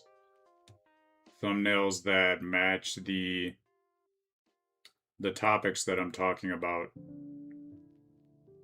So right now, what is working is it's creating thumbnails, but they don't look as professional as I think they could be. I think the main thing is that I need to make the prompts better that it's giving to create these thumbnails. I have four different image generators wired up, and I'm just using 4 for now, and then over time I'll keep the best ones and get rid of the ones that aren't that good.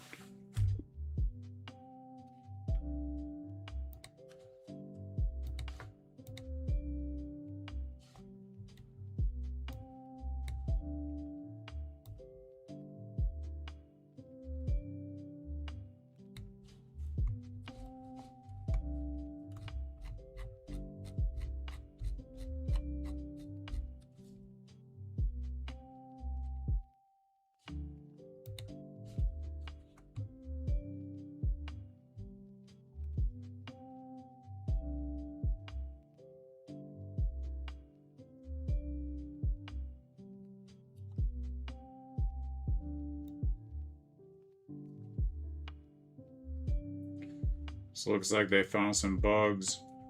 I'm gonna give it this prompt to fix these bugs first.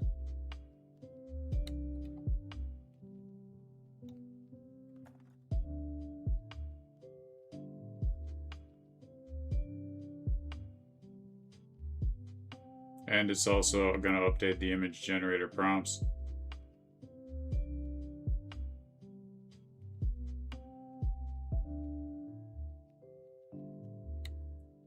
Oh, so it's doing 3 things.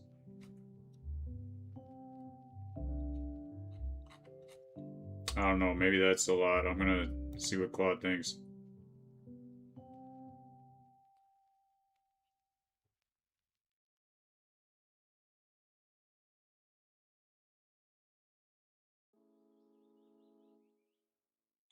Or I think, yeah, try to not give it like too many tasks to do at once. But these tasks seem pretty simple.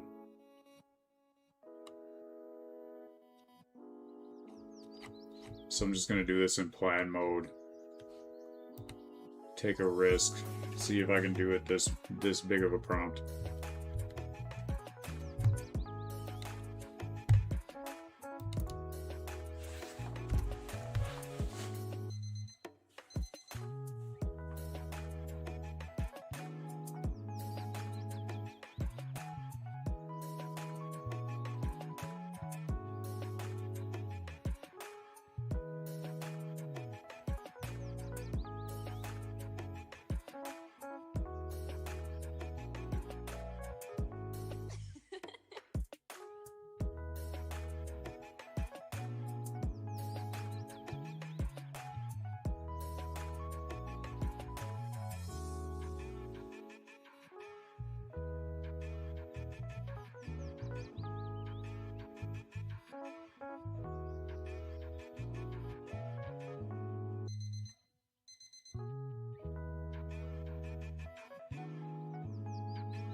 Yeah, I'm already feeling like this was too much to give it.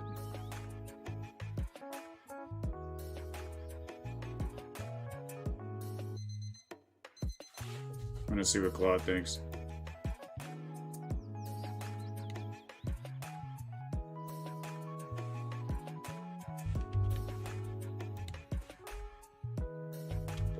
I was thinking maybe that was too many instructions to give Claude Code for one prompt, that it would have problems. I want to know what you think. Right now it's giving me the first question that it wants me to answer. I'm going to paste that here.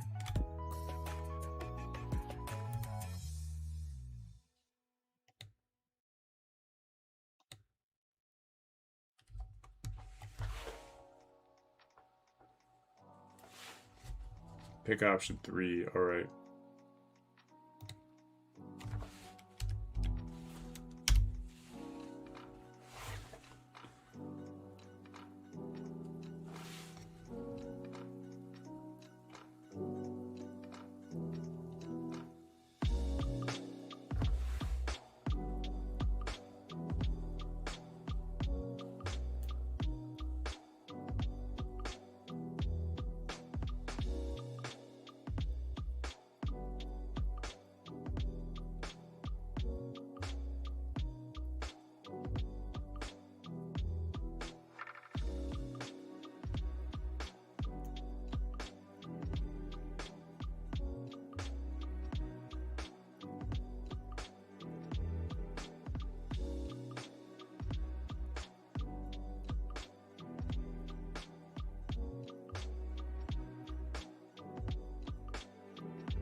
Yeah.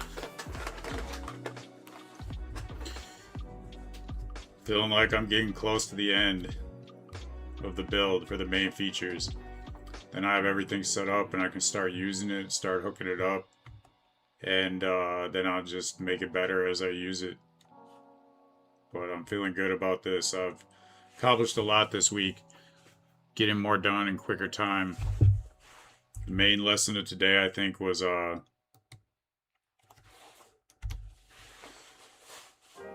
when the project gets big, this particular project, I was advised to do SQLite, kind of like a refactor, instead of JSON, because it's like this project is collecting a lot of data and storing it. So with JSON, it would have just like filled up and made it run really slow and costed a lot of tokens to scan all the data. But doing that change the data on SQL made it so that the building process was kind of difficult to add features because it kept like turning off the server. So I had to like restart the server to check every new feature. So now I know that if I'm gonna add that specific SQL system for like internal database, to wait till I'm done with the build and then do it. And of course, you know, like any project is gonna be changed most likely throughout time, but can definitely find a way to fix that in the future if it is an issue. So yeah, right now I should be able to, let's see if I can show while I was working on it what I already have for the thumbnail stuff.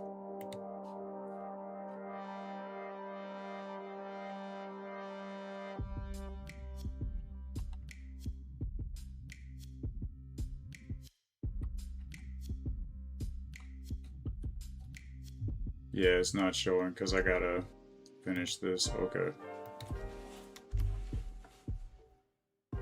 4 more steps to go. I mean, I can only imagine, like, before this system, like me as one person, this would have been a full-time job just to create and post and schedule all this content.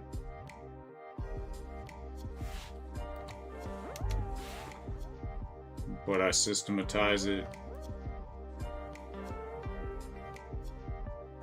and build a system for it. And I feel like once I get this dialed in right, this is like a half-hour a week to manage everything. And then if I hire somebody, then it's like just like 10 minutes of talking to them each week to make sure everything's like working right. So that's kind of the flow, is like find the task that is taking up the most of your time, create a system for it, give that system to Claude or whatever agent you use to create a system, you know, whether it's an app, a dashboard, whatever it is. And then that is basically fixed. So then you can free up your time from that, find the next thing in your life that's taken up the most time, and just keep repeating that process. And you can just have systems for like everything in your life that is possible to build with code. And I'm seeing even now in the future, what I want to do is create systems that can just like, you know, run my computer for me. Like, I could just tell, like, go to this website, you know, fill out this information. Like, just right now is like taxes, right? Like tax season. I'll be like, scan all my tax forms, give it to AI, tell it like, do my taxes, go on like the IRS website, fill out all my tax information, submit it, come back to me with the amount I have to pay or whatever I get for a refund, and it should be able to do like everything. Because Right now, seems like it's kind of difficult for AI to like do tasks on the internet and in a secure way, because basically you kind of have to give it control of your computer.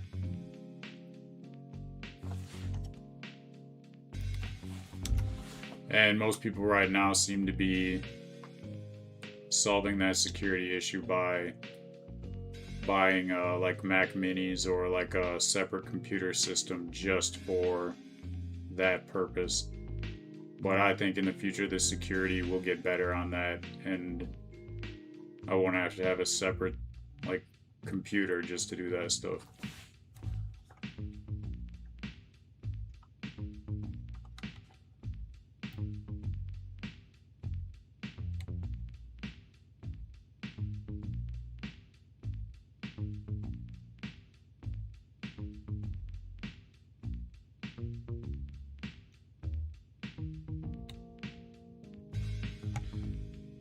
Awesome.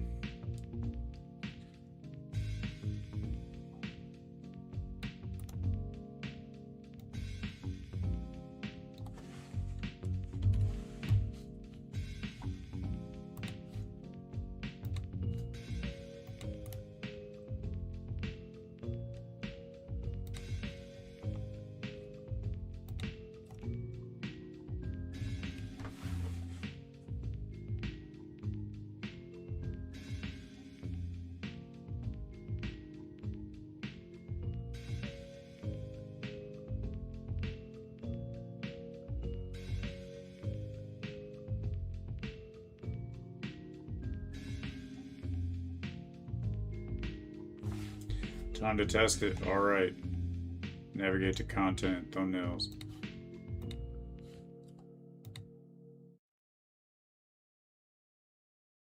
Yo, that's what. Wait. Yo. Kind of thought so. Yeah, this is definitely. I know what to do though. Okay.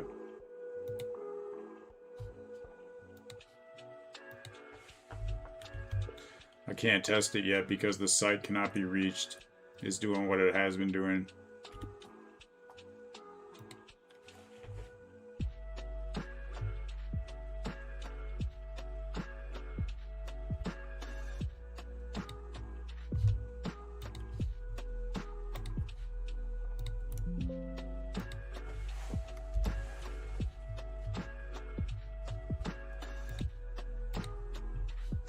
There we go.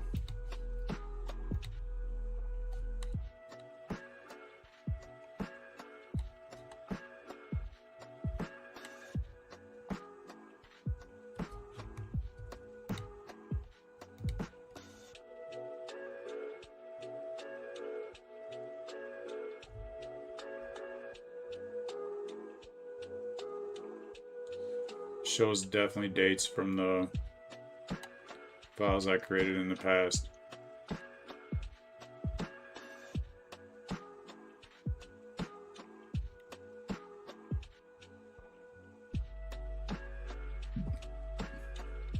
There's a delete button. Is there a red error banner area at the top instead of browser alert pop-ups?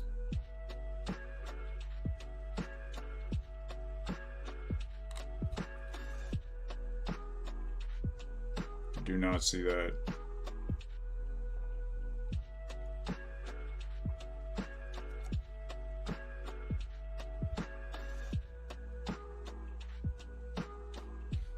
I'll keep doing the rest and then go back and fix everything that's not working. All right. Building a content automation system with Claude Code. I built a marketing system that runs itself. I want to see what it automatically... So I'll have it generate just based off that. But I want to give it more information. Let's see if it works, and I'll try to do the same topic with like the step before so that it gives it more and better info to generate. And I've got, let's see, I've got So it's gonna give me 3 thumbnails from DALL-E 3, which is through OpenAI, 3 from Replicate, which is Flux, 3 from Ideogram, which so far I think is the winner. I think Ideogram is the best for generating images with text. Oh, so it wasn't doing this before. It wasn't creating the prompt. Yeah, this looks better already. You could see the thumbnail backgrounds I had before.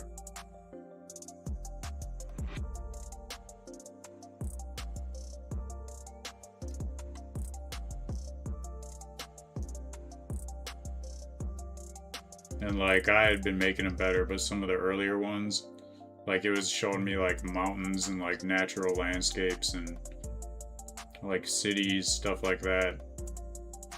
And then I kind of made it a little better to where it was doing like, you know, like this on the last 2. But I think these new ones are better than these like last 2. And it shows like, so this one I'd say OpenAI. Replicate, no, not that good. Ideogram, it's pretty good. It's not putting the text over it either. I bet you that's because I didn't, yep, text overlay is not there. So that's awesome. To not have text overlay, all I have to do is delete that part. So then like right now I can put my face over it. Like I made a library and I can like, I have categorized all these different pictures. I just set up my camera to take like a bunch of different pictures and did a bunch of different gestures. So like pointing left with sunglasses. And I'll put it on the right side. Apply face overlay. So there that goes. But I would want to put text in there. So I'm going to do a new one with like the flow the whole way through, how I would usually do it.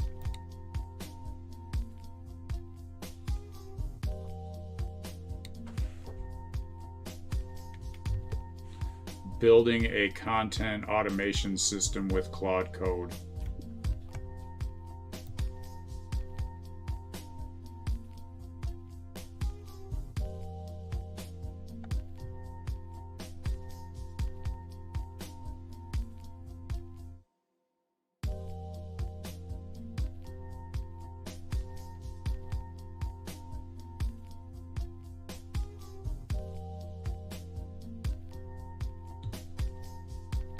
So I can go straight here from description and it'll automatically fill in the content to make the description for like a regular video or a short.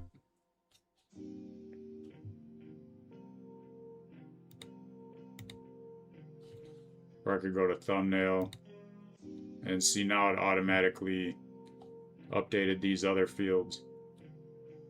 And I'll do a new generation.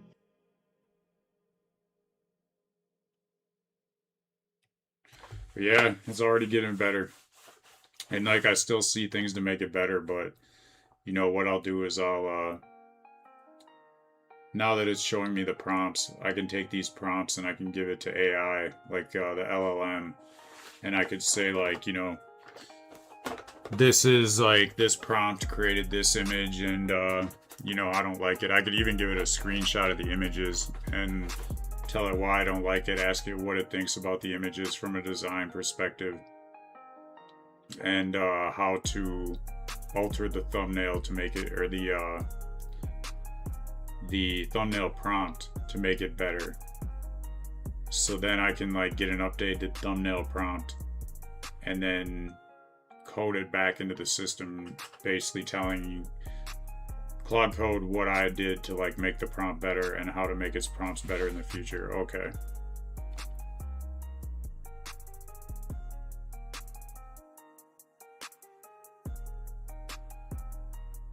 So that's pretty cool.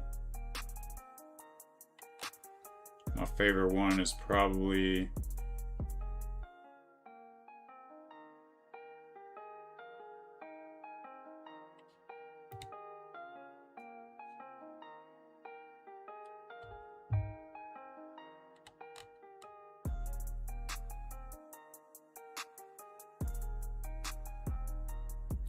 Maybe the first one, actually.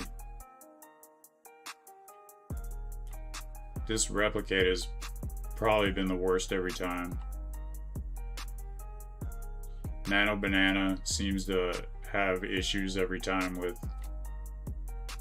generating more than one image, and I have to manually have it retry. But yeah, Ideogram and OpenAI seem to be the best so far. Nano Banana 2 is good, but it just seems to have issues. So let's see. This one I think is the best.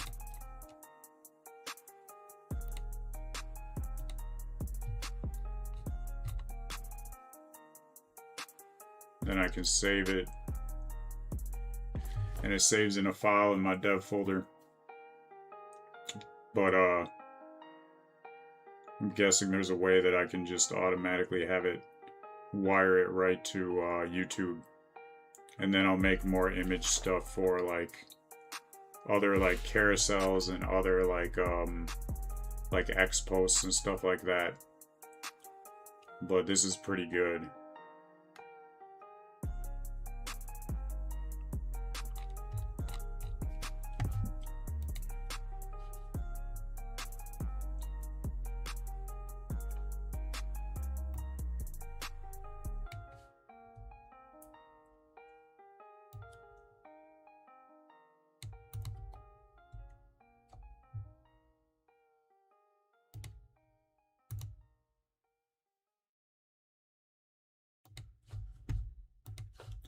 So now I'm going to commit this.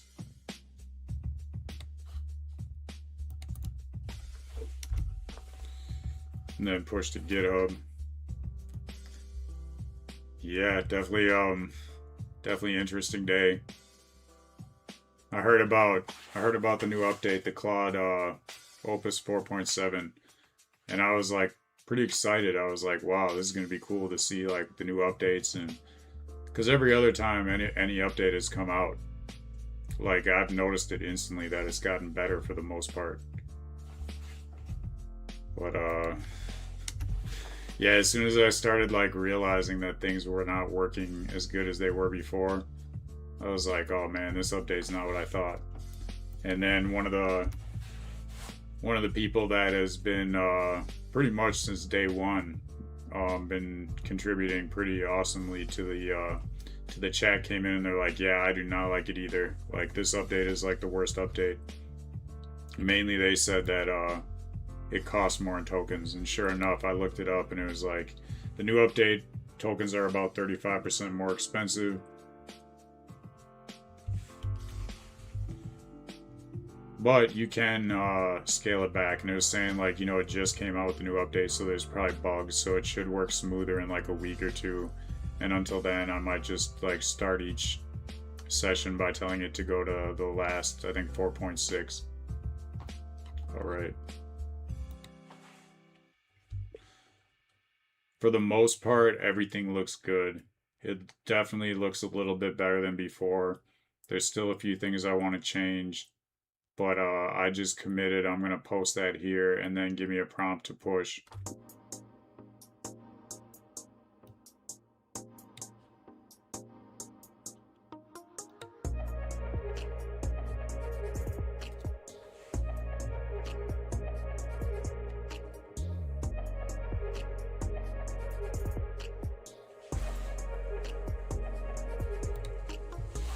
I got to push it manually because of the new update. I guess, I mean, it says it's for security.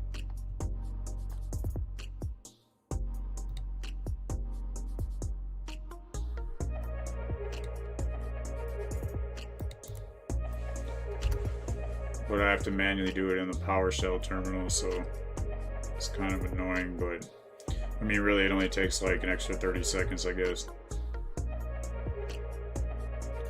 Alright, so that's pushed and everything.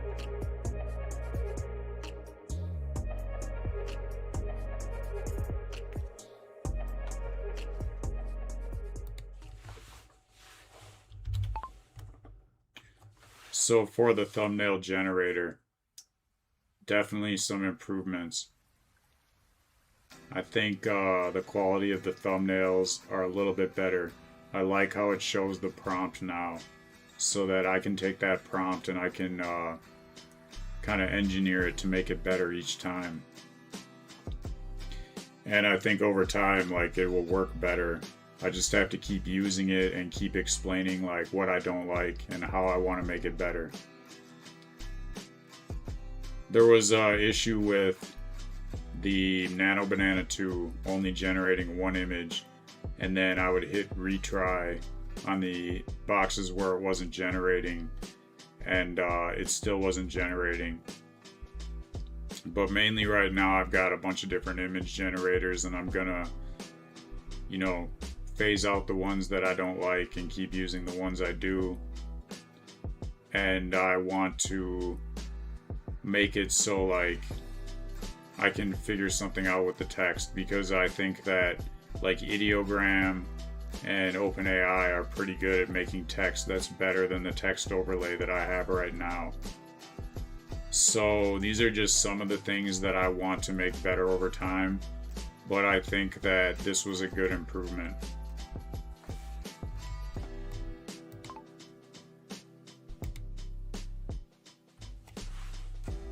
Definitely getting tired. I'm like, I can keep doing this though, like 4-7 hours, like barely even need a break, and starting to notice it's about the 5-hour mark where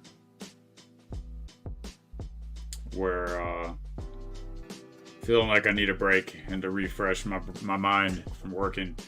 But yeah, that's awesome. I know I'm working on something I love, because time just flies by. So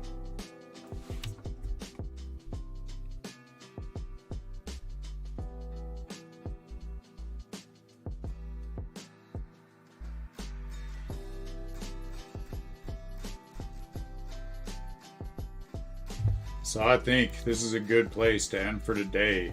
So, give thanks every time. Massive respect to everybody in the audience, everybody in the chat. Big up yourself every time. So you know, it's another day. Had a lot to say, a lot to do, and I made it through, just like I always do. So, you know, just got to keep on building, keep on learning, keep on creating value, keep on building the community. Respect to everybody. Like up the like button. Subscribe if you haven't already, coming through with new information steady. And you know, I'll just keep on going on with the show. So until next time, I'm out for right now. Have a good night, or whatever time of the day it is, wherever you're at. So until next time.